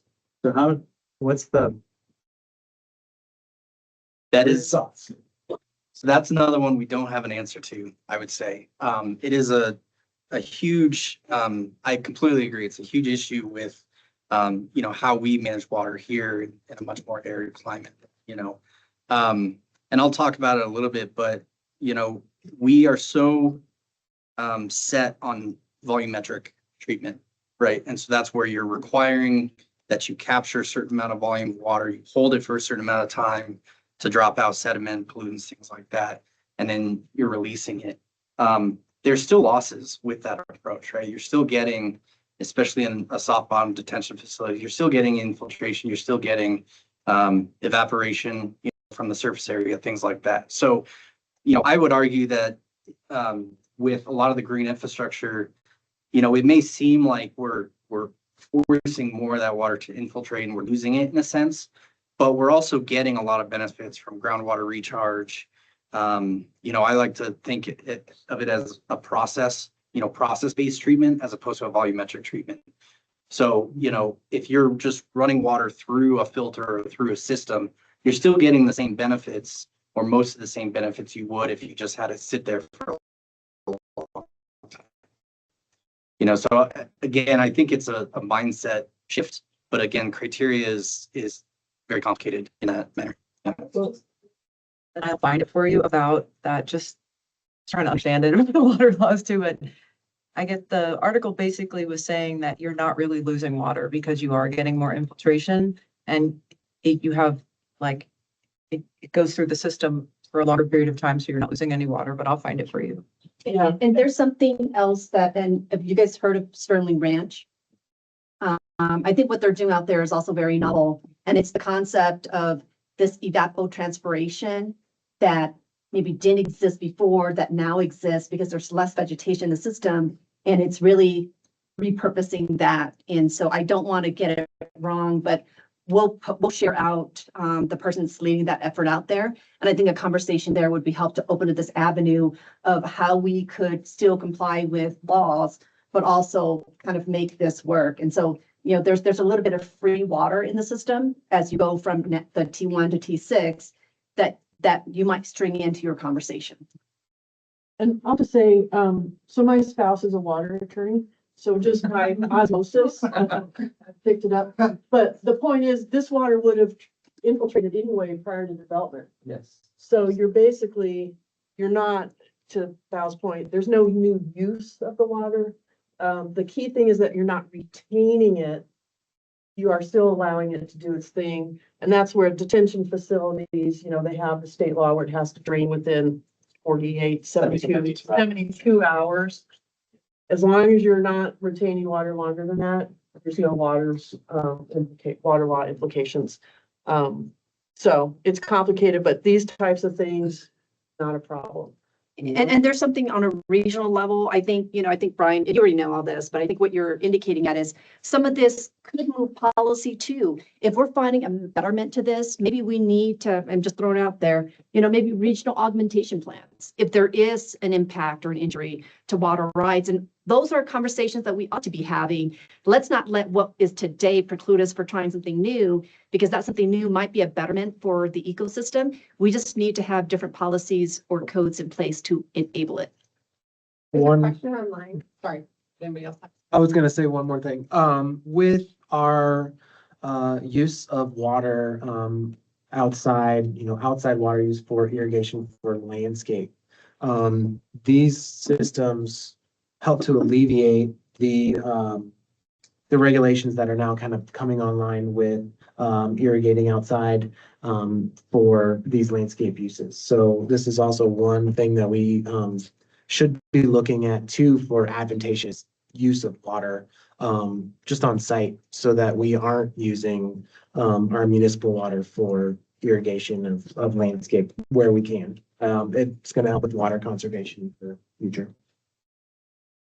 The question online was, do you observe any difference in contamination volume and timing while using green infrastructure designs in heavily urbanized areas, thinking downtown Denver, versus more suburban areas like shopping centers? That's a good question. I wish, is Candace online? Holly, we'll try to find some links, but the district has been doing studies on, the effectiveness and so forth. And actually, Jesse, you should. Well, Joanna's out, she just followed up. She's asking specifically about plant material.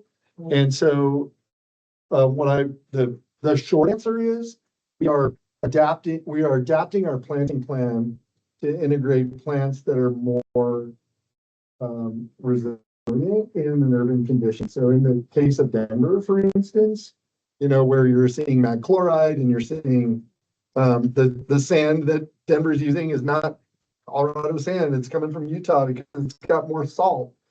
Ice, what do they call it? Ice cutter? Ice slicer. So we're going to use plants that are more capable of tolerating salinity in the soils. And I'll add to that, not to get too deep into it, but there is a responsibility of adaptively managing these kinds of facilities. So if you think you're going to plant this and it's just going to survive in perpetuity, it probably won't. It takes maintenance. It takes sometimes replacing plants. Sometimes it even takes replacing or adapting the soils that are in these facilities. So, is it no maintenance? Nothing is no maintenance. I don't care who you are. Is it low maintenance? Yes, if it's built and established and designed correctly. So lower, yeah. So hopefully that helps, Joanna. Candace just responded online too. Mile High is partnering with Denver on the ultra urban green infrastructure guidelines update that is doing surveys on plants and streets. So, which is excellent news because there isn't a lot of research on any of these native plants that we like to put in these that will take salinity like we're seeing in the streets and the pollution. So that's good information to have. And I think just one other thing with that is the importance of context. I mean, Jesse talked about it. We'll just keep harping on that through this whole class, but context, you take a street side planner, which is in the Denver Green Infrastructure Manual. If you put that street side planner in an industrial area, it's going to respond very differently than if you put it in a residential neighborhood, just because of the basin characteristics, the amount of sediment, the amount of pollutants, all of those things. And so even if it's the same treatment approach, there's still contextual factors that you have to keep in mind. So, it's not just an easy button. You can't apply it everywhere.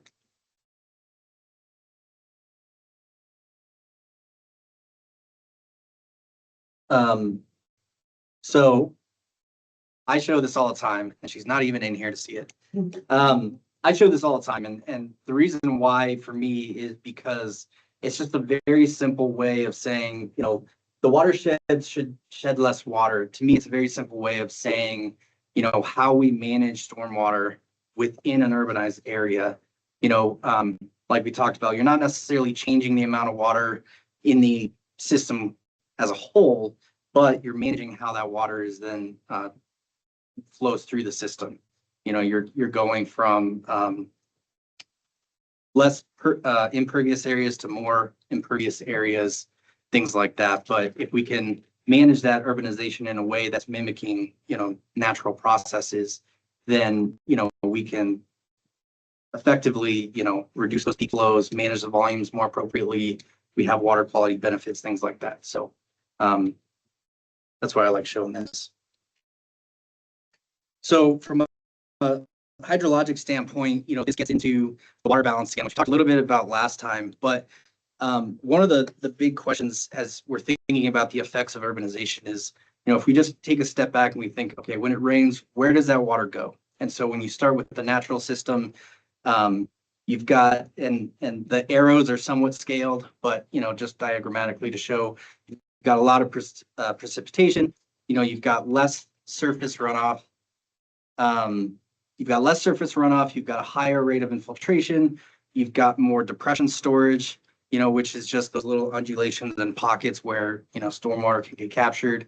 You've got more groundwater flow because of the infiltration. You've got, deep percolation. I think that's one that gets forgotten about a lot, is that deep percolation where you're actually, the water is going down into, the water table and aquifers down below, even deeper than just what that normal groundwater flow would be.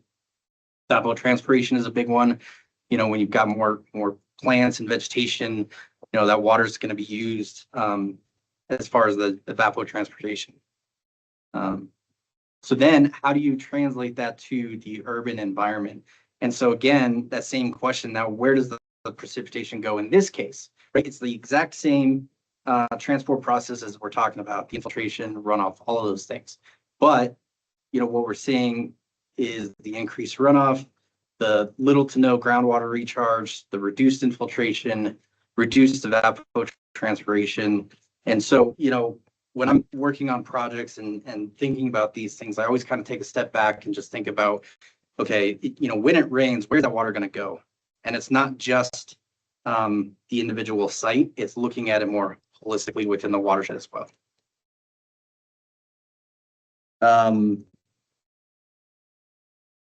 And so that's why the green continuum is one that I really like. And Jesse, you can provide more input. But the thing I really like about it is it's trying to take the approach of going from a all or nothing standpoint, where you're either doing all water quality, all 100-year detention, all of those things, or you're not doing anything. And so the green continuum in my mind is trying to fill the gap to say, okay, we understand you can't do a full 100-year detention facility in this space, but what can you do? Can you do some bioretention filters? Can you do some street side planters? Can you just have vegetation? I think that's one of the levels of green is, can you just integrate more vegetation into your project? You want to add anything? Yeah, so and I think Brent you put a link into the green continuum if you're not familiar with it. The idea is that right now, most folks, if you're MS4, most folks are doing what is required based on your development impacts. And the approach that the green continuum takes is to say that if you're only doing that, you're limiting water quality, detention, all of those kinds of improvements only to developments that are over a certain size. So if it's a half acre, anything over a half acre has to do these water quality improvements, right? Well, if you're under a half acre, you don't have to do anything. And you can change the way your development is essentially pushing your setbacks. Well, if you start to assemble 2, 3, 5, 15, there's an example here in Denver where there was a significant amount of a neighborhood that was reconstructed, redeveloped with several small projects that were all under that requirement, and there were no new improvements. And so the impervious area went from, I can't remember, Brian would know this. I think it went from 40% in these 2 city blocks to well over 80% impervious area. with no additional water quality or detention improvements. And so if you can imagine expanding that philosophy over entire neighborhoods in redeveloping or urban areas, you're not doing anything and you're just expanding your problem worse and worse and worse. So you're changing the hydrology exponentially. The green continuum says you should be and you can be doing small things, even just planting trees makes a difference. Yeah. I know that was a long extension. No, I think it's a great premise because it's sort of the, you add up, it's the collection of parts, right? You add up all these little pieces together and holistically within the watershed or within the neighborhoods, you're gonna see benefits. It may not be something that you can measure right away, right? It's not a volumetric number that you could probably figure it out. Andy Earls could probably figure it out. But it's when you just the summation of parts, I use the analogy of a recipe in the last class where, if you're making spaghetti and you forget the tomatoes, I mean, you don't really have spaghetti anymore, right? And so it's kind of this summation of all these different parameters and everything that come together. So this is an example, and I can, the image I took is from a project that's in Portland. And I can share we can send out the link to that because I really like this project.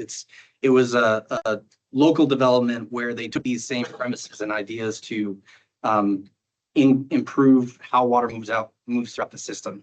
But if you look at just standard development where you've got a lot of impervious area, and we're thinking about it from the hydrologic point of view, you've got your increased runoff, you've got very little infiltration, minimal evapotranspiration because you've got, very little veg.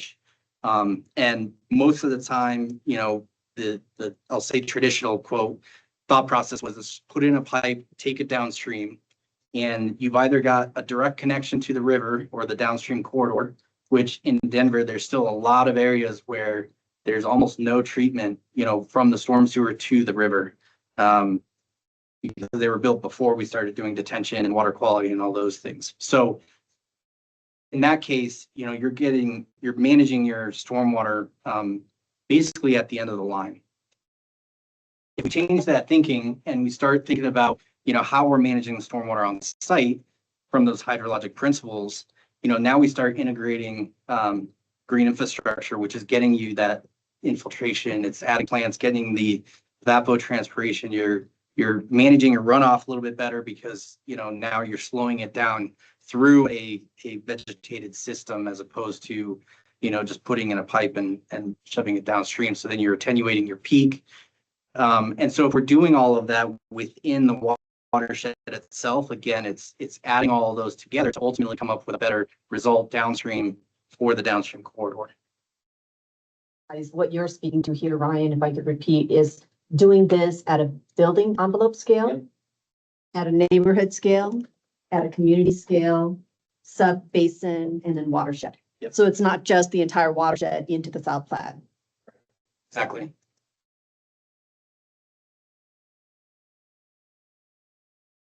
Okay. Was the 5 minutes for hydrology only? Yes. Okay. Hydraulics. So, this is where I wanted to talk a little bit more about criteria. So this is the four-step process. This is in the current Wildlife Flood District criteria about how, we should be effectively thinking about stormwater management within our projects and within development sites. And so the first thing on there, the first thing that you should be looking at is reducing your runoff. And that's either through LID, minimizing your directly connected impervious areas, low impact development. Yep. Look, there it is. Minimize directly connected impervious areas. Thank you. Yep. And so again, from a criteria standpoint, this is where I have a love-hate relationship with criteria because I know that it's needed, right? We need some boundaries, we need some, confinement to make sure that everybody's sort of following the same trajectory. We're all trying to achieve the same things. There's people out there that take advantage. Nobody in this room, I know that, or online. But at the same time, criteria can also limit, what you're doing. And in a lot of cases, that's the one thing I hear a lot of times of, well, we did it this way because that's what criteria said we had to do. And I would just, put out there that criteria is there as a guideline, right? It's there to sort of get you in the right direction. It's to guide the design process and things like that. We'll talk more, probably might be next class, about detention facilities. That's a big one that I see a lot of times, just copy and paste, forebays from criteria. And the reason why I'm highlighting this is to show that this is criteria, but it's general enough that if you think about those principles that we've been talking about, there are hundreds of ways to reduce runoff, right? So you could go back to this and you could say, yes, I am following criteria because I'm reducing runoff, minimizing my impervious areas. I'm doing all these things. I just want to highlight what you touched on there, Ryan, is criteria is intent. Yeah. This is the intent we're trying to meet. It's not prescribing the how. And it's tough, right? Because there's, especially when you start getting very technical criteria, there's equations that says it has to be this, and there's some things that we just have to follow. But the idea is when you start looking at your projects more holistically and thinking about it from the 5 elements and how you're actually managing, stormwater on site, I think that's where you can start bringing out those opportunities, within the project, integrating more vegetation, integrating more, recreational and community benefits while still achieving and meeting the intent of the guidelines. So that's kind of what the green continuum is trying to do. It's still achieving this 4-step process, but doing it in a way that allows that flexibility. And then we go to here. So this is sort of the idea of that thought process. It's called the dendritic approach. And that's basically just a fancy term for, using a leaf as an example. It's a fancy term of just all those little veins and tendrils and things that sort of spread out into the watershed, using all of that to our advantage, as opposed to just using the main stems and putting everything into a pipe. And so this is where the idea of using the existing stream corridors, the existing topography, using all that to our advantage and taking, creating opportunities from that. So as an example, this is a greenfield site. So this is, again, going from that T1 zone to a T3, T4. But this is a project I've been working on for a while down in Castle Pines, where you've got multiple drainage ways, Newland Gulch, South Newland Gulch, Mesa Tributary. But the thing that the developer has done really well here is to use that existing topography, and I'll say infrastructure because the stream corridors are infrastructure, using that to sort of enhance and work with the development. So it's, to Jesse's point earlier, they're not going in saying, we're going to put, all of our roads down the center of the channel because that's where we want the road. And then we're changing it to meet that context. They're looking at it from, okay, here's the stream corridor. These are the goals that we want to achieve with our development. How do we then integrate our design and our plans into this environment? Can I just say one thing, Ryan? I want to give credit to really the developer, which in this case is Shea Homes, the city of Castle Pines, and the team, not the Mile High Flood District, that work with the developer. They had already established this vision well before we came in. Yeah. This neighborhood is called the Canyons. And in this case, they embrace the topography and use that as an amenity to market their community. And going back to our earlier conversation, a bit of optimism, this traction is happening on its own through conversations like this. But when we joined the project, it was already here. Yeah. And so Roy will get into this a lot more, but this is the concept of making room for that stream corridor. So you're not using just that 100-year floodplain boundary as sort of your limits of development. You're maximizing the stream corridor and working around those, and then reducing your structural elements as far as storm sewers, concrete, things like that. because that, again, is going to help with the infiltration, attenuating your peak flows, things like that. So that was 2015. 2024, they're starting to build out. They're probably, I don't know, a third of the way, half of the way through at this point. And you can start to see where, the houses and the development are starting to sit relative to the stream corridors. Highlight something, Ryan. And we talk about stream network, but who's familiar with 130 acres in this room? I'm sure a lot of us are. And what the 130 acres has done to us over the last 50 years is how many streams exist above 130 acres? I think we can pretty much say zero. And what is the 130 acres relative to?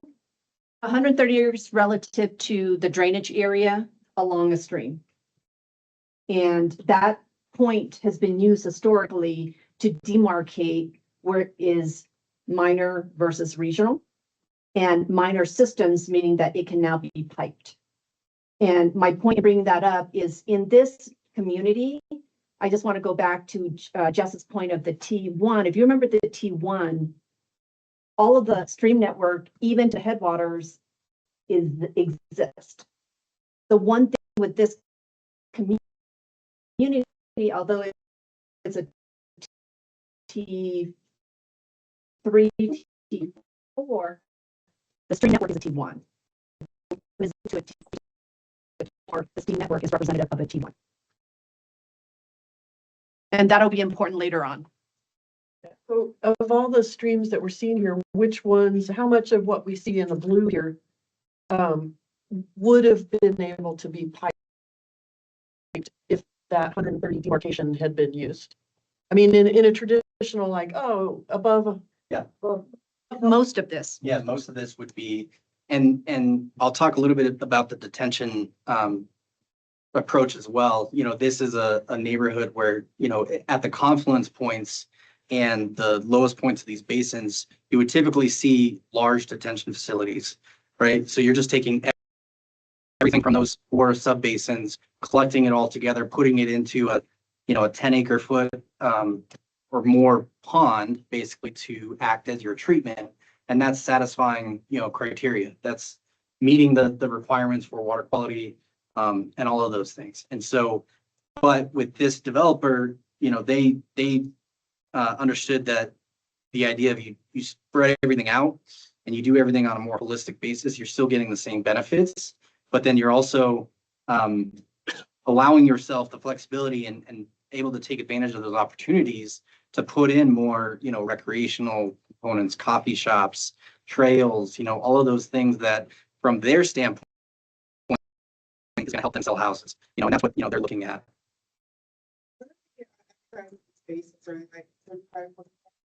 Oof. I'd have to look back at that. I don't know offhand.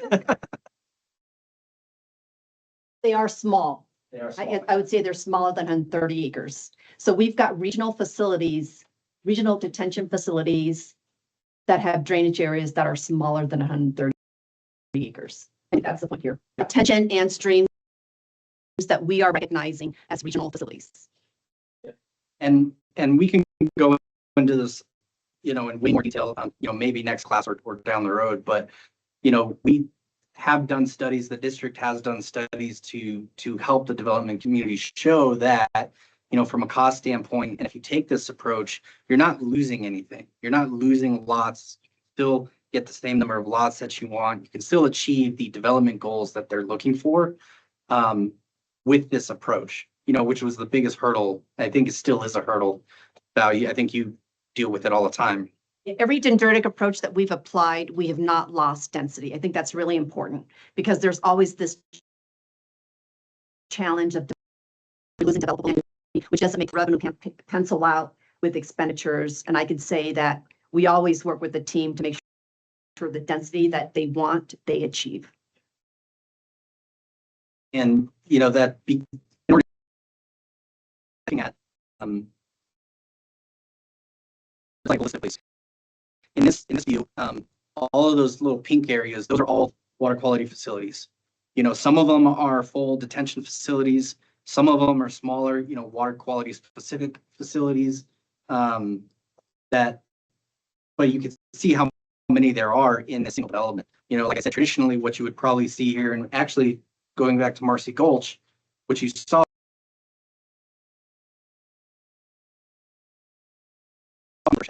and that's, we saw the volume standpoint, and sediment transport standpoint, they really latched onto, okay, we're getting out. And the topography actually allows you to do that because you're working with the natural topography. It's not all just, consistent slopes from top to bottom. And so, it may seem like it's a little bit more capital cost or a little bit more effort up front, but in the long run, you're getting a much better overall system. It's not really any more expensive than doing a large facility, especially when you talk about maintenance costs. If you, and I'll bring pictures during the next class, but if you can imagine, these regional facilities that have concrete outlet structures that are, 15-foot tall boxes with, walls and everything like that, once that fails, it's a full failure and you're replacing the entire thing. Whereas with these facilities, if you just have small facilities that are relying more on, the vegetation and things like that, to Brent's point earlier, it's much easier to come in and oversee, replug, do all those things in a smaller facility. I want to add that when you're working with topography, which this developer chose to do, developer's biggest cost on a project is earthwork. That is number one. And then it's all that gray infrastructure, pipe, concrete, asphalt. When you're working with topography, it really saves you on earthwork, which is a huge cost.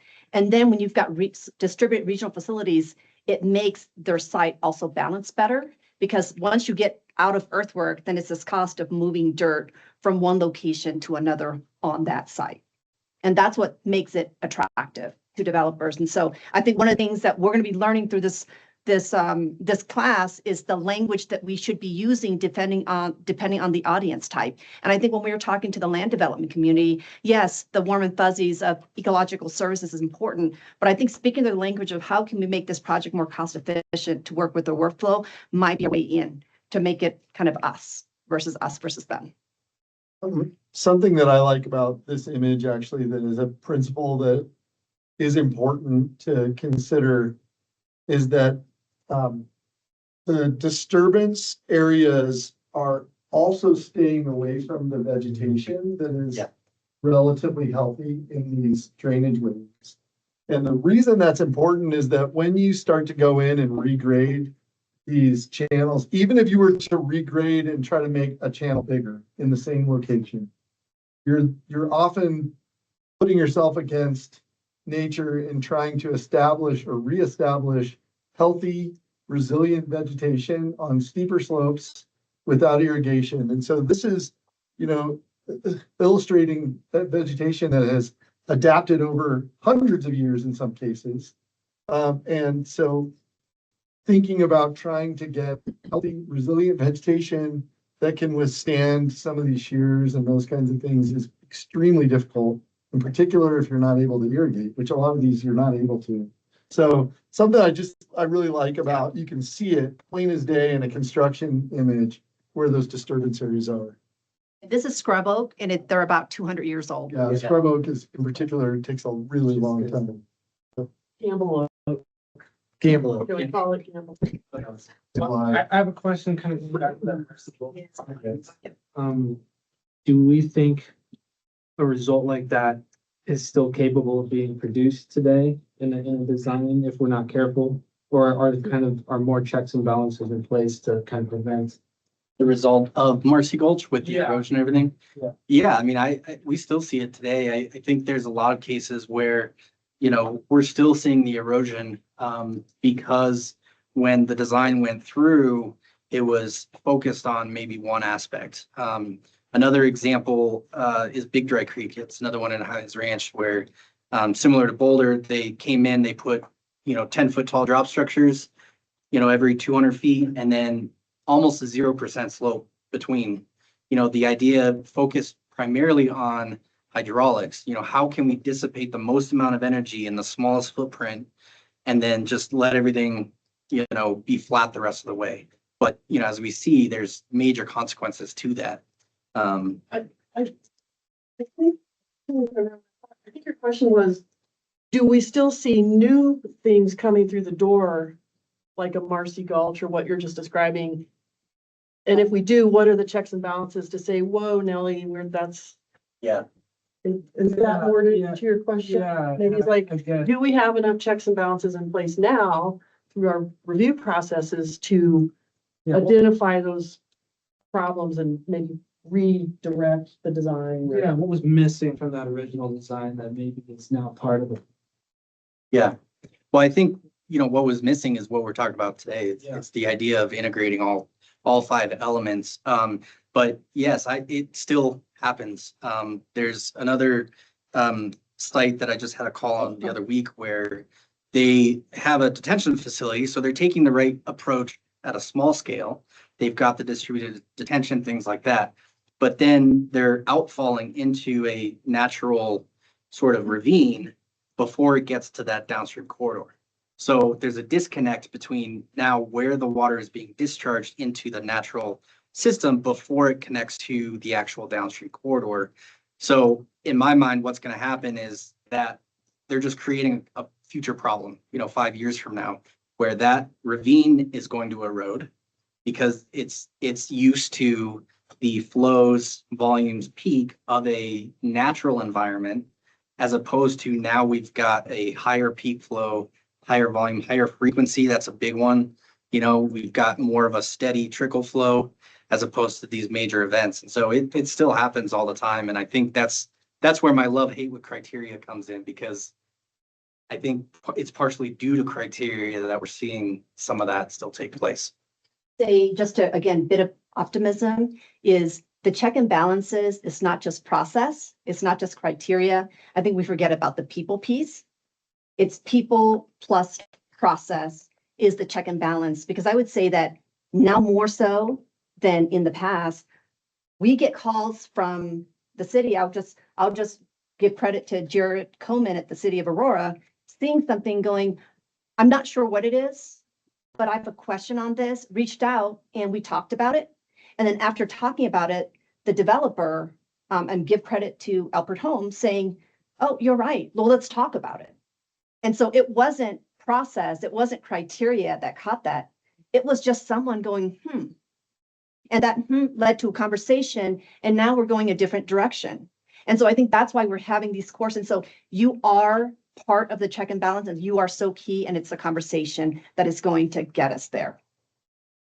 And the last thing I just want to mention, Bren, you made a point of this earlier where, things are changing, code policy, things are changing to, with regards to irrigation and things like that, which is all great, but there's always an unintended consequence, that we have to think about. And so I live in Castle Rock, and Castle Rock recently, within the last year or two, implemented a strategy where you actually get credit for doing xeriscapes, or, they let you put in turf, astroturf, sort of fake grass instead of real grass, because it doesn't require irrigation, things like that. All of it is coming from a good place, from a water conservation. My concern is in my neighborhood, probably 3 out of 4, maybe not that high, 2 out of 4 homes have astroturf now in their yards. What's the infiltration of astroturf compared to like a grass lawn? Yeah, Depends what's under it. depends on what's under it. Depends what's under it. But- Unfortunately, the residential systems are often just, Right. And so my concern now is those storm systems in my neighborhood were not designed for that impervious percentage. They were designed assuming that everybody was going to have a grass lawn, plants, things like that. So just there's unintended consequences with everything. And so I think just to think about that. Yeah. State law recently changed starting in January, where you wouldn't be able to put artificial turf in residential. Yeah. In Parks and Recs, we develop synthetic turf fields often. I believe the criteria with Mile High's current criteria is consider them 60 to 80% impervious. We generally consider them 100%. Yeah.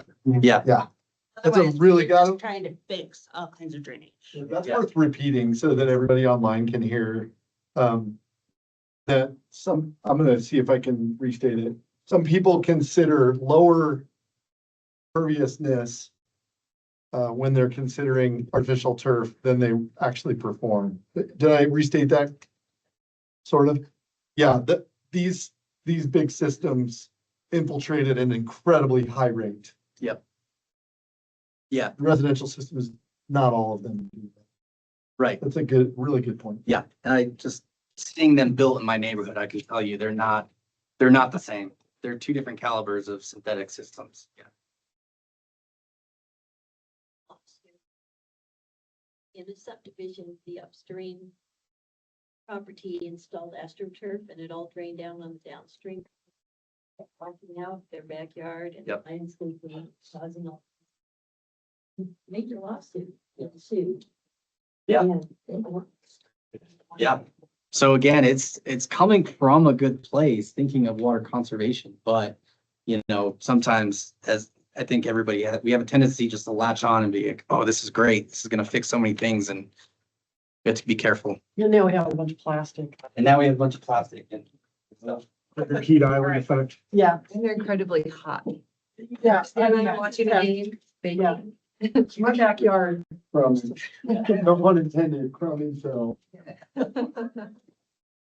I would add one thing to your question about, the development where you have dendritic approach and you have, spaced out detention. You still have the Marcy Gulch challenge, like you still have the starved streams, you still have the volume. And I think maybe one of the things you're asking is what additionally are we doing? Yeah, one of the things that I'm seeing in a lot of plans with these approaches are some grade controls, because that's really where Marcy Gulch went wrong. There was nothing to sort of arrest that down cutting. And we'll get into some of the channel evolution again later on in other classes. But if you remember from last class, sort of the first response from the stream is to down cut. And once it down cuts, then your banks fail and then it widens. Exactly what happened in Marcy Gulch. So it's sort of one of the next things that has to be added is just ensuring that, if we're leaving systems somewhat alone, that we're still factoring in those other things.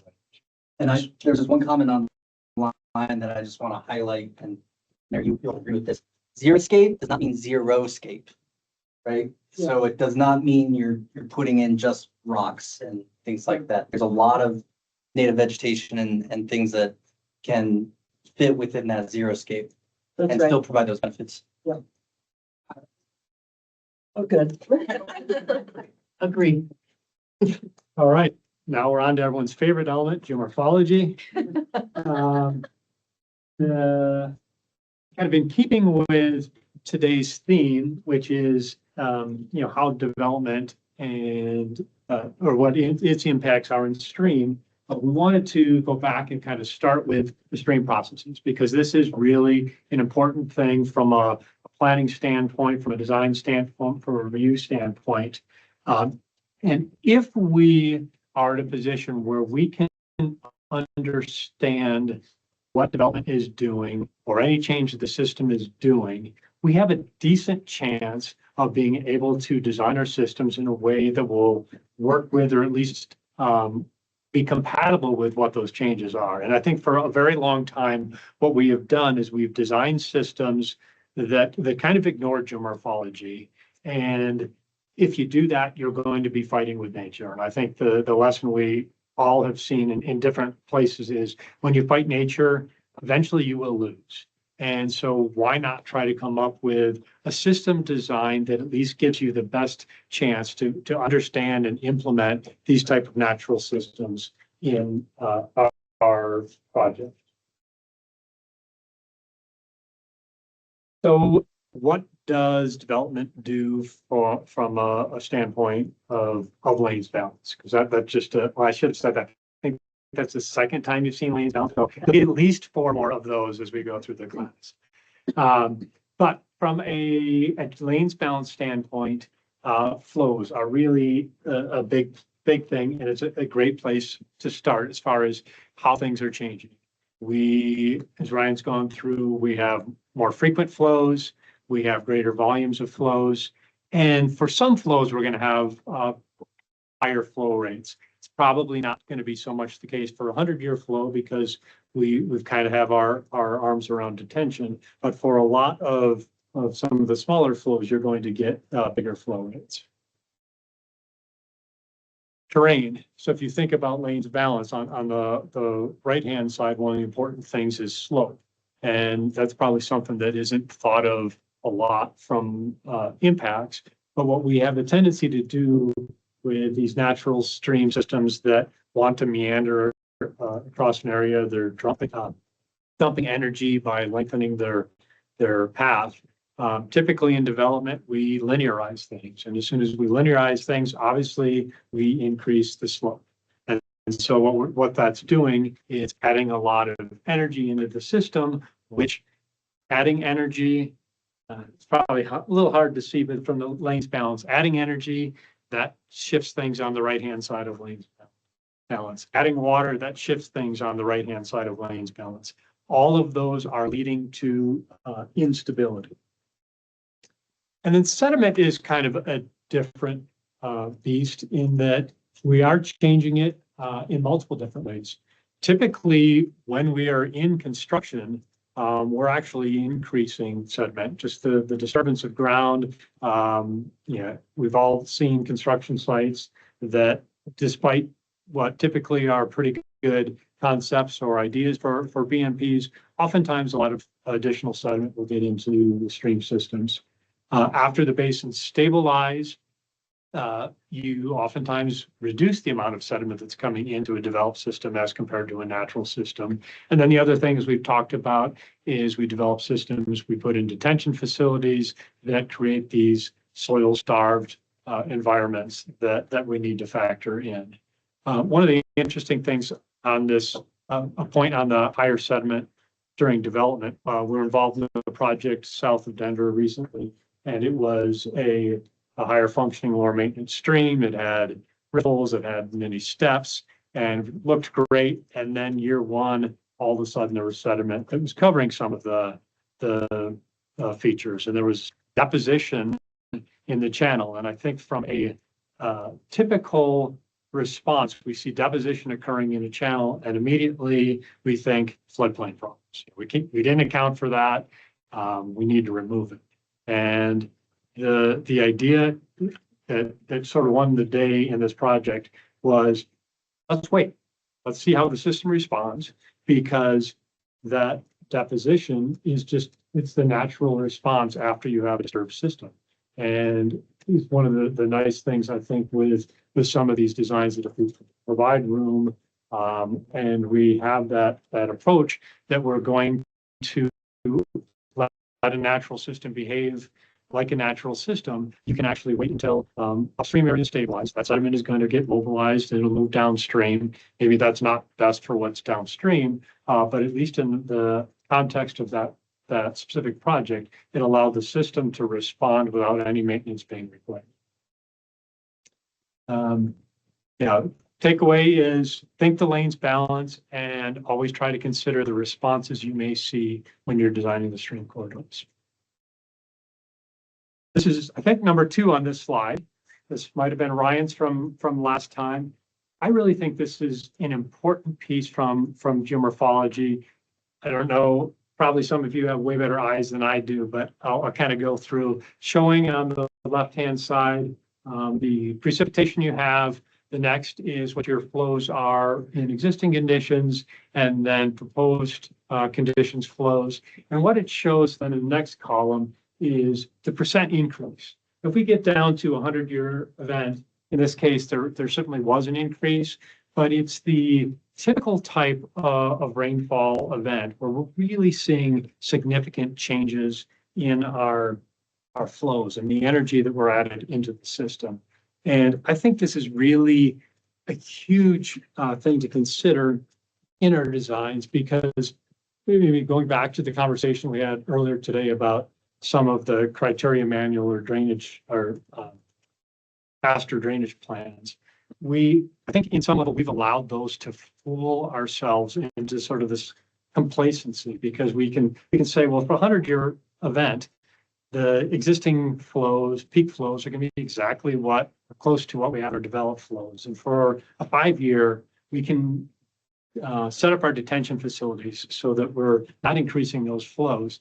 And that causes us to ignore the changes that are happening in these lower flows. And so I think that that's just one of the traps we've fallen into with those criteria, where it just leads us to believe that we're just needing to look at those master flows.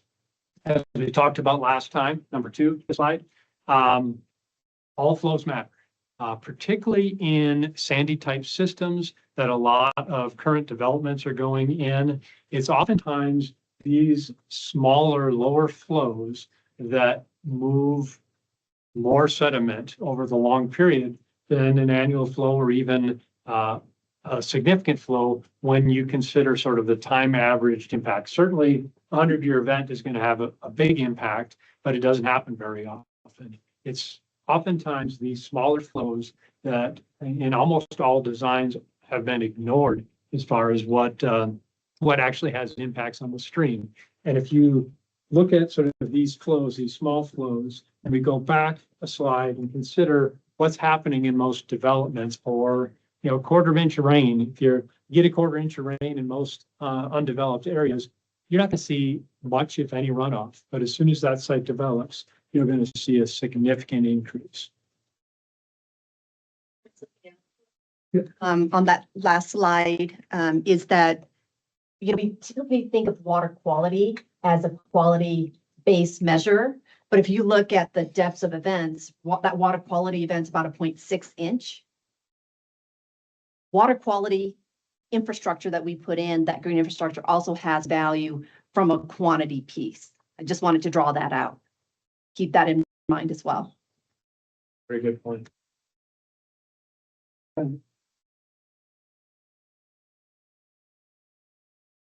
So to me, the takeaway, and this one you'll probably hear not 6, but at least 60 times in this course, is how do you plan for that? Like, how do you account for the uncertainty in timing and exactly what's going to develop and all of those changes? To me, we know that we're going to have more water.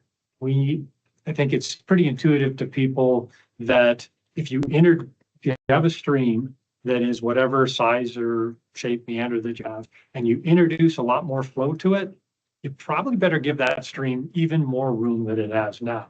And so that whole space concept really is an important piece to planning, because certainly development, despite all of the efforts we can make on disconnecting impervious areas, on detention facilities, we still are going to have more water, and that means we need more.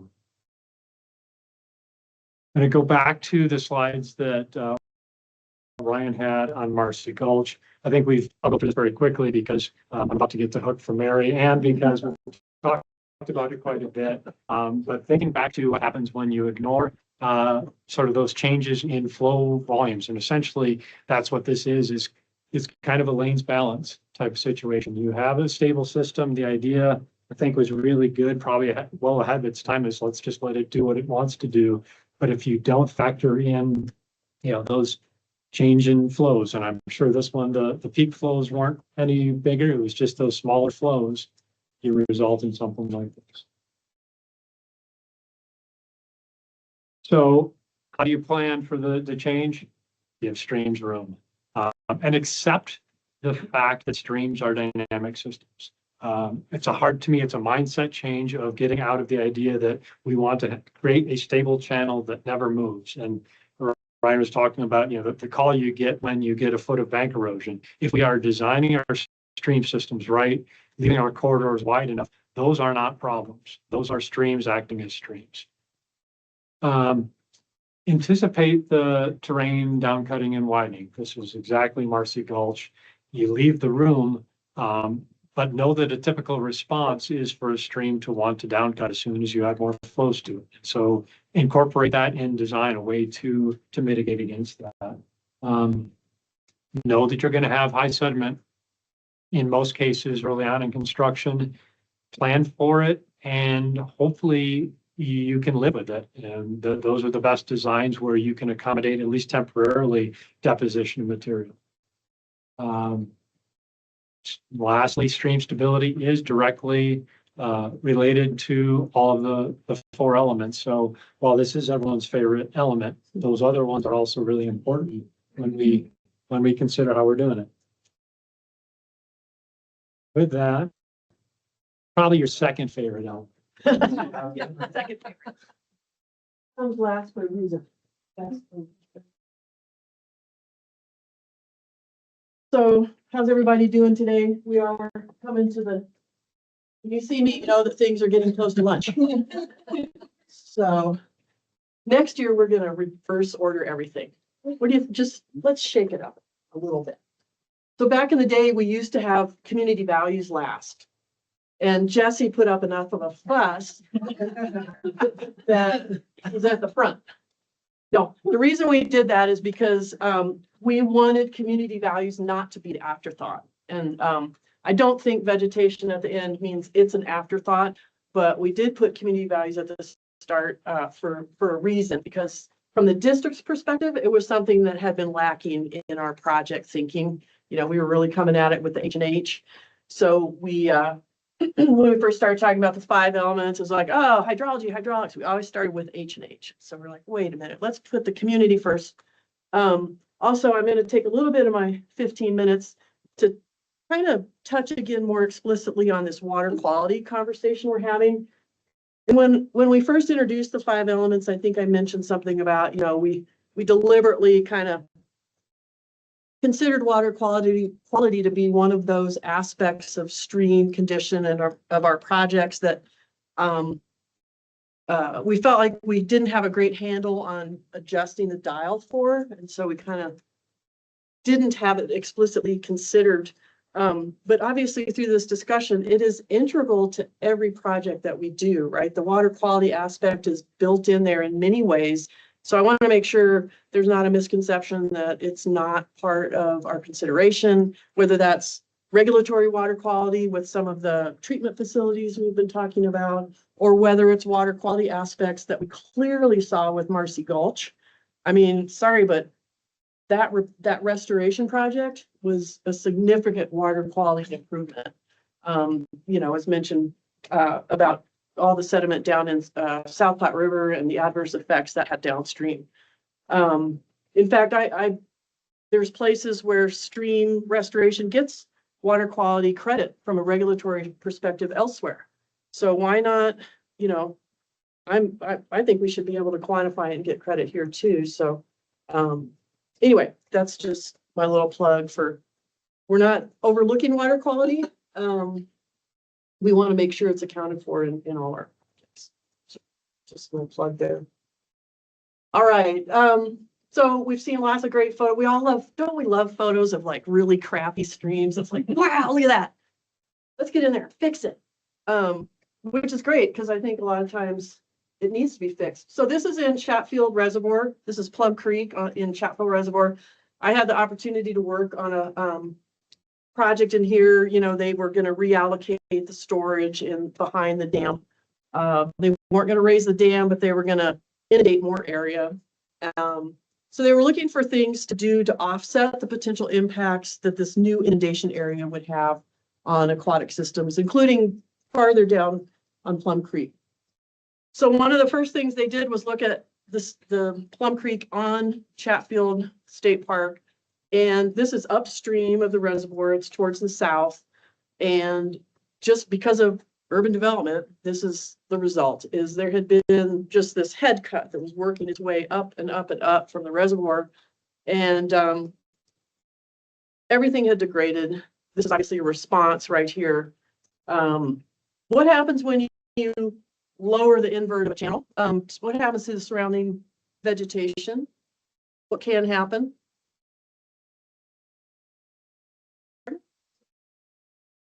Dries out, sure, especially if it's a shallow rooted vegetation. As soon as that water table drops along with invert, you're going to get a dry up. And that red arrow is just pointing to some cattails off in the distance that had been abandoned by the water table, and so they dried up. And that's there was an even larger system that was just as dry. You can see in the foreground, some of these little woodies off to the left. Those are also dried up and dead. So this was a system that needed some help. And so I'm going to focus a little bit on both the effects of urbanization and then some of the mitigation and some concepts we need to be thinking about when we're thinking about vegetation systems in our projects. Here's another one, again, Highlands Ranch. We love Highlands Ranch today. This is another example of the lowered water table and having some problems with the vegetation being abandoned. With Marcy Gulch, again, all. Mary, on that last photo. Yeah. This is a headwater systems. This is the very headwater of this creek, and we're experiencing this. Right, so before development, this was an upland vegetated swale, probably. There would have been, I think, what is it? Someone uses a topographic suggestion of a drainage or something that, you know, it's in a low spot, but it was completely vegetated across. So as soon as we got that water, bam, down it went. Same with Marcy Gulch. All these arrows are pointing out to the abandoned and now dead vegetation. And I would say, even though, let's say this infrastructure wasn't here, I would still suggest that this would be a system that we would want to do something for. We can give the stream all the room at once, but if we're having effects like this, I would suggest we want to get in there and stabilize it because it needs to be done for those water quality purposes and for ecological purposes as well. We're going to not have the overbank stability that we need with all this dead vegetation. So we want to get in there. So what is it that's causing all this? What are some of the other stressors? And certainly this is a change. What are we seeing here? What's the stressor that's really hammering these systems that we've seen? The obvious one so far. We've talked about it a lot. What is it that led to all this damage? Development. Downcutting. What caused downcutting? Volume, change in volume, change in timing, change in which element for the most part? Elements, maybe. Hydrology, change in hydrology, right? That's one of the most obvious things. What are some other stressors? And we've kind of talked about it too. I'm going to just have you brainstorm a little bit. What are some other stressors on our riparian systems that we have either talked about or that you can think of? That we kind of, you know, this is why these things suffer. So. Grading that happens with the development.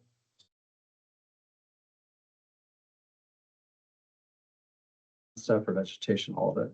Yeah, just the actual overlot grading, the grading around it. I mean, we can actually just grade it away for one thing. We can just get rid of it. What else? Use. Use. Who said use? You did. Describe the use. Can you describe the use?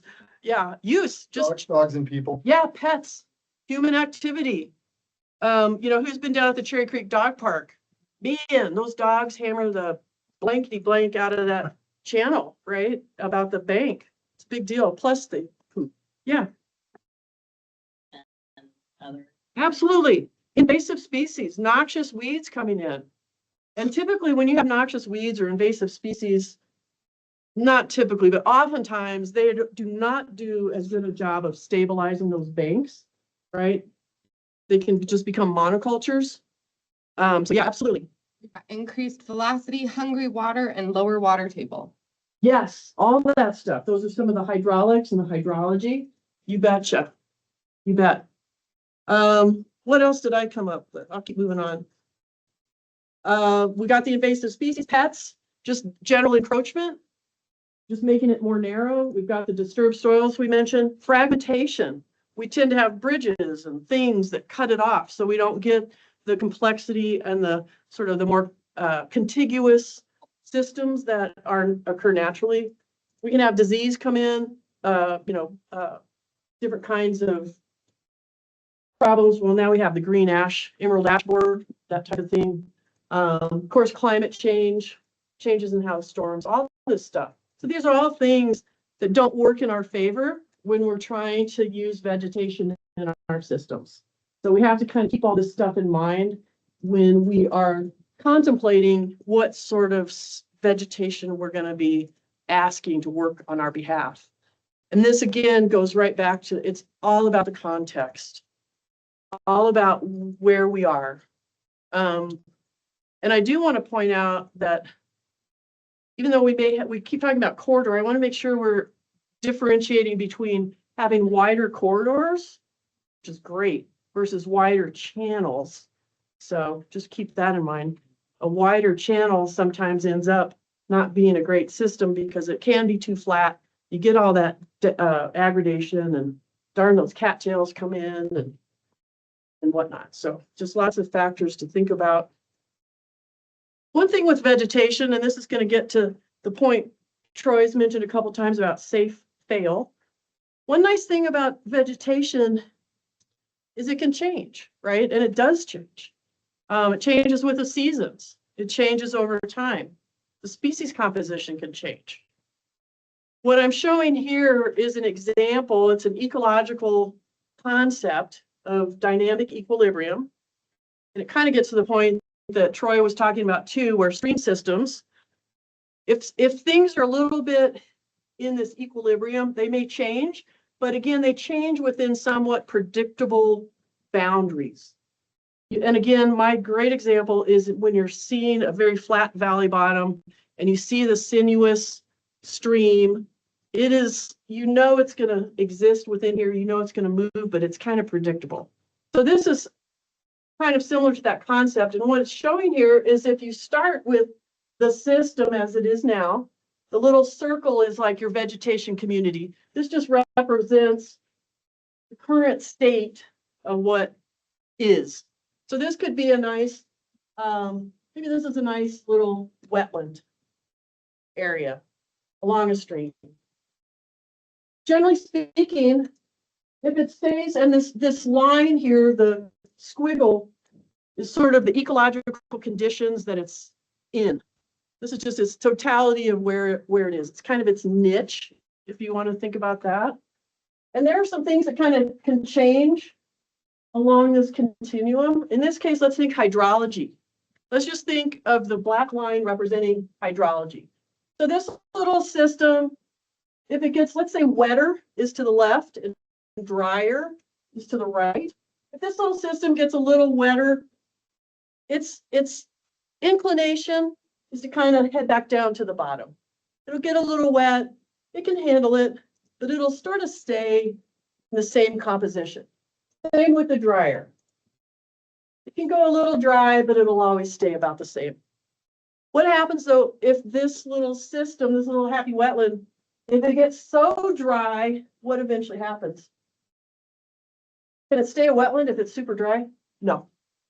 So it goes into, and what happens? It basically, the vegetation transitions into a new steady state. The species change over time and you end up with a nice little upland instead.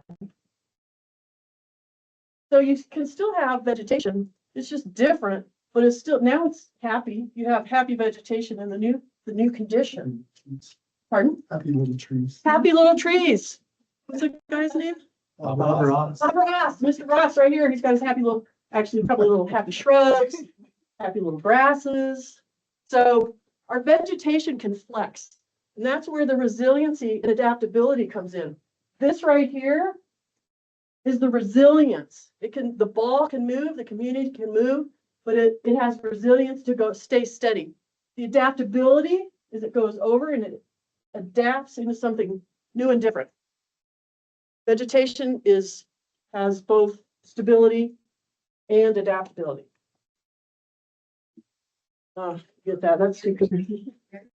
Are you going to touch on, say, like are you going to touch on like a fully armored system or a concrete system relative to that last image? Because I think Yes, it makes. I am. Okay. I think that happens today. We'll see. But this is an example, just real quick. It's sort of showing a degraded system. This is just getting the concept that at some point, the stressors are so high that it's going to go down into this degraded state, right? And there's some more, and then, it gets worse and worse. So just the idea that our vegetation can change over time, but once you get down to this low spot, it's hard to get back up. And this goes to Jesse's point. If you've got something good, please don't touch it if you can avoid it. Because you break it, you fix it. It's hard to push these things back up the slope. So whatever we can do to maintain our happy trees and shrubs is great. But just recognize sometimes we're coming into a Marcy Gulch down here. And we have to be really careful about expecting our system to get back up to this highly functional state. We may have to settle for something in between. We just can only ask so much of our vegetation. It really wants to help us out, but sometimes it says, I just can't lift that. That's just too much for me. So, any questions about that? It's a little esoteric, but I think it's an important concept. And the reason that this is important is because each of these is still a functional system at some level. Maybe down here we're very low function, but things are still functioning here. Now, here's the difference.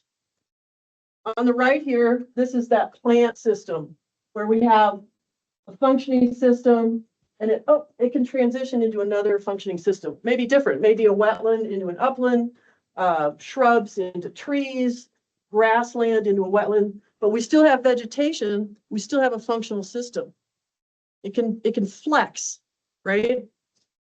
Whereas with engineering, with some of our engineering solutions, there's only one steady state. There's only one functional state. It's either working or it's not working, right?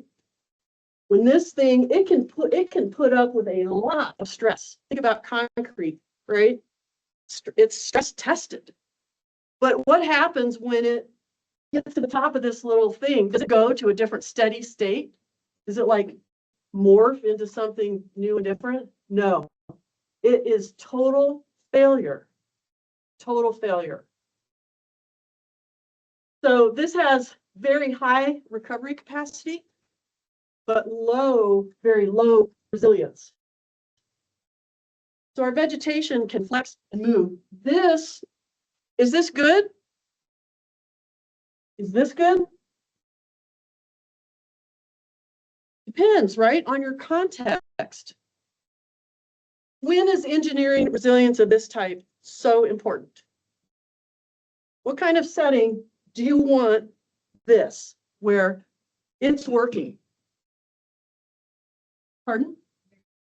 Hazard protection, risk. If you're in a high risk setting, you want to know that thing's going to work, right? Less important here. It's okay to have some flex. It's okay to get that movement because we know it's going to still be functioning. It's just a little different. So this is what we call fail safe. You want this when you need to have, we have high risk. The consequence of failure is high. Over here, safe fail. It is okay if this little system doesn't stay organized, if it can move to something else. It's like a little, it's okay. It's okay if it moves. So fail safe, safe fail, really important. And that's why we can't ask vegetation to do it all for us. We can't expect the vegetation to work in some of these systems that are too narrow or that are too bounded by infrastructure, right? So here's a safe fail, although I don't think it failed. This is out at Westerly Creek, the 2013 floods. Whoops. The before and the after. Actually, the picture on the left is after. Yeah. The picture on the left is after. I mean, there was virtually nothing that had been disturbed. And it's because it was wide, we had space, the vegetation could do its job. This is a human engineered system. Yeah, completely. This used to be under the runways in Stapleton, right? This was 100% concrete. And they opened up the whole channel when Stapleton, went away. I have to move, huh? Well, Am I too- 5 more minutes, it's fine. Can cut into. The next speaker is giving you permission. Okay, thank you. We're not gonna cut vegetation short today. No. Yeah, it's important. So we did talk about this already, though. So this is the second time on this one. Riparian buffer functions and services. We talked about the bank stabilization, pollutant filtering, sediment removal, flood storage, temperature moderation, habitat, including for who? Us. I think human habitat gets overlooked, especially in urban areas. I mean, we talk about wildlife habitat, but in reality, it's people that occupy more than wildlife. We do see the birds. Those are the ones that can come in the most, but frankly, high quality wildlife habitat is also high quality human habitat, and it's important. So again, the point being made that riparian areas are important. This just don't look at it too carefully. What it's showing is the green is a good functioning wetland, and it's showing the percent reduction. So color green equals good for these variant pollutants, E. coli, sediment, nitrogen, phosphorus. I don't even know what that is. I don't know what that is. Some chemicals, probably, phosphates and whatever's. So when you have a good buffer to the stream, vegetation, good. If it's non-functioning or channelized wetland, the blue, not so good. So it's important. These things are important to us from a water quality perspective, from a lot of perspectives. So if we encroach and we remove it, again, the point, how do we address that? What do we do about it? No, sorry, this is more of the same. Just talking about the importance of keeping things wide, make the space, right? These different functions, the wider they are, the better the functioning of helping with wildlife habitat, flood control, et cetera. I mean, generally speaking, the wider it is, the better it is. But we recognize that's not always possible. So what do? This comes back to that redistributing the functions where you can. Is this a riparian area? Well, first, what's a riparian area? What's the definition of a riparian area? Anyone? I know we're getting close to lunch.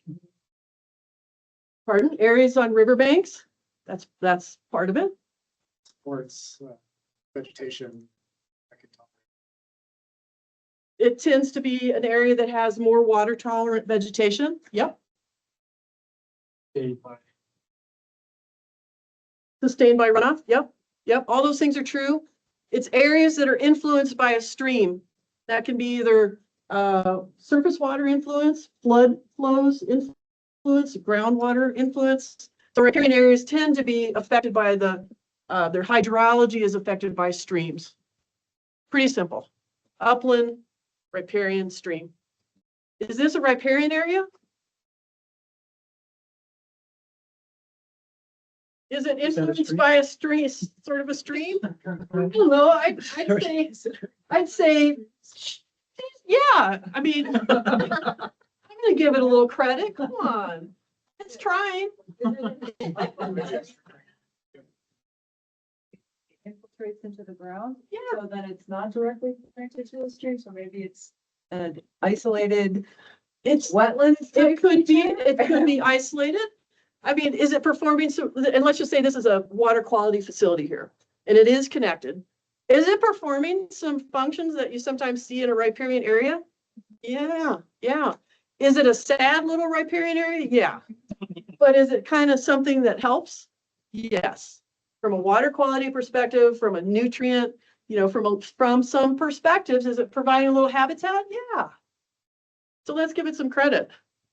So my point here being, again, and I think it's one that Ryan made earlier, or someone made, about how can we bring those riparian functions if we're just in urban areas, how can we bring them into those urban areas more thoughtfully in a way that can offset the damage that we're doing to them actually, I mean, ideally, we have them adjacent to the stream. In reality, that doesn't work all the time. We know that, right? So what can we do to offset? We have these kinds of facilities and we make them work. I love this. This is Northfield Shopping Center off to the east here. There's this beautiful detention pond. It's big, but I will tell you, and then Sand Creek, this is poor little Sand Creek down here on the lower left. It's been encroached upon. It's got hardly anything next to it.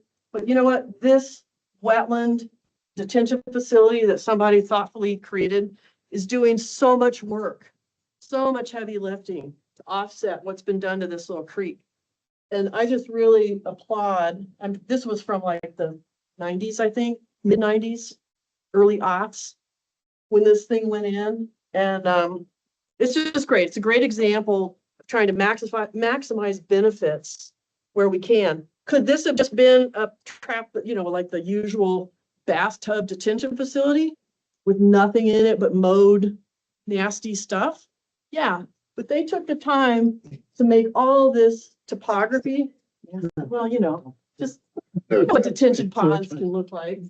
So anyway, these are all the thoughts we need to be having when we're looking at our systems.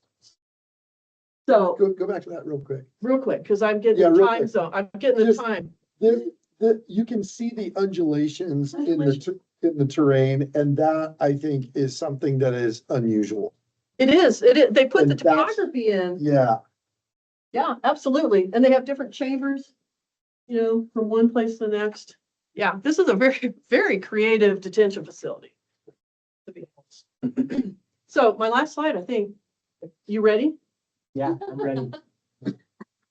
So with riparian stuff, we're really trying to mimic what we can. And we'll talk more about this in the next class. So this is just a preview. I won't, in fact, I'll say nothing more.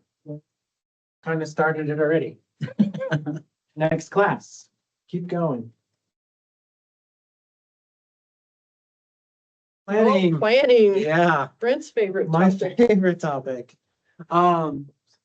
Today we learned context matters. I don't know how many times we said context. 6. Was just 6? Lies. So I'll talk about, you know, successful urban planning. It's all subjective as well.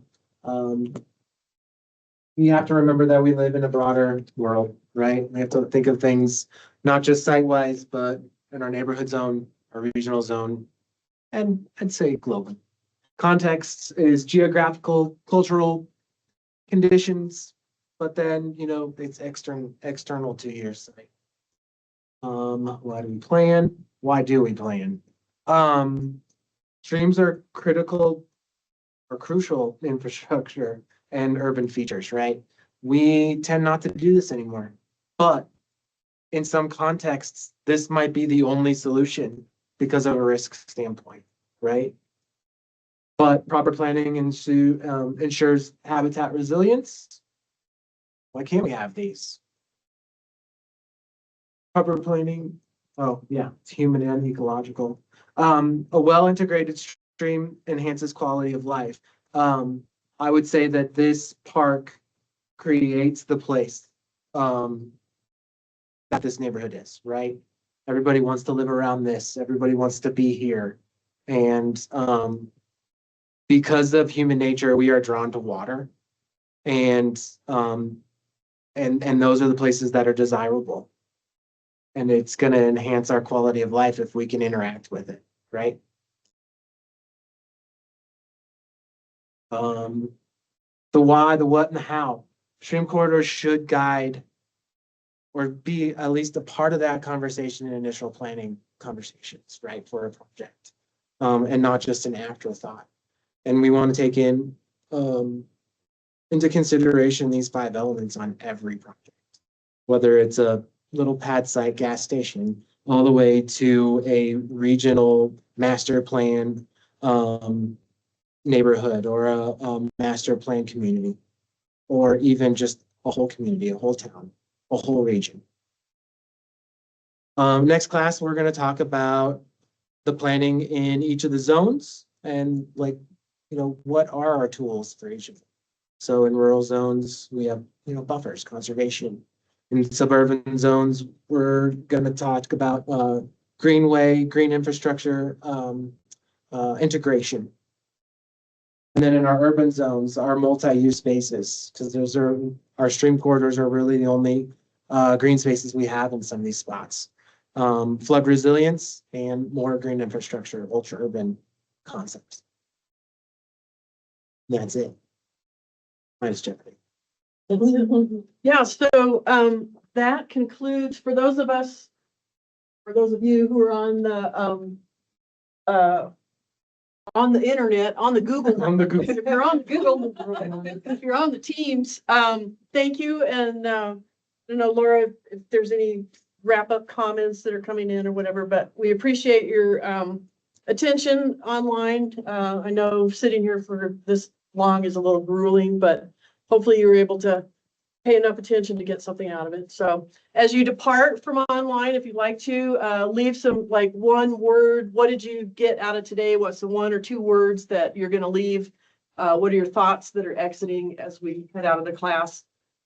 We'll go ahead and turn off the camera and whatnot, but feel free to add into the chat any last little thoughts you have. And then for those of us here in person, I hope we have some food wait for us. Lunch a bunch right in the back. Lindsay sent out a feedback survey halfway through, so please check your inboxes if you guys want to fill that out and give us back some feedback. All right. Thank you all.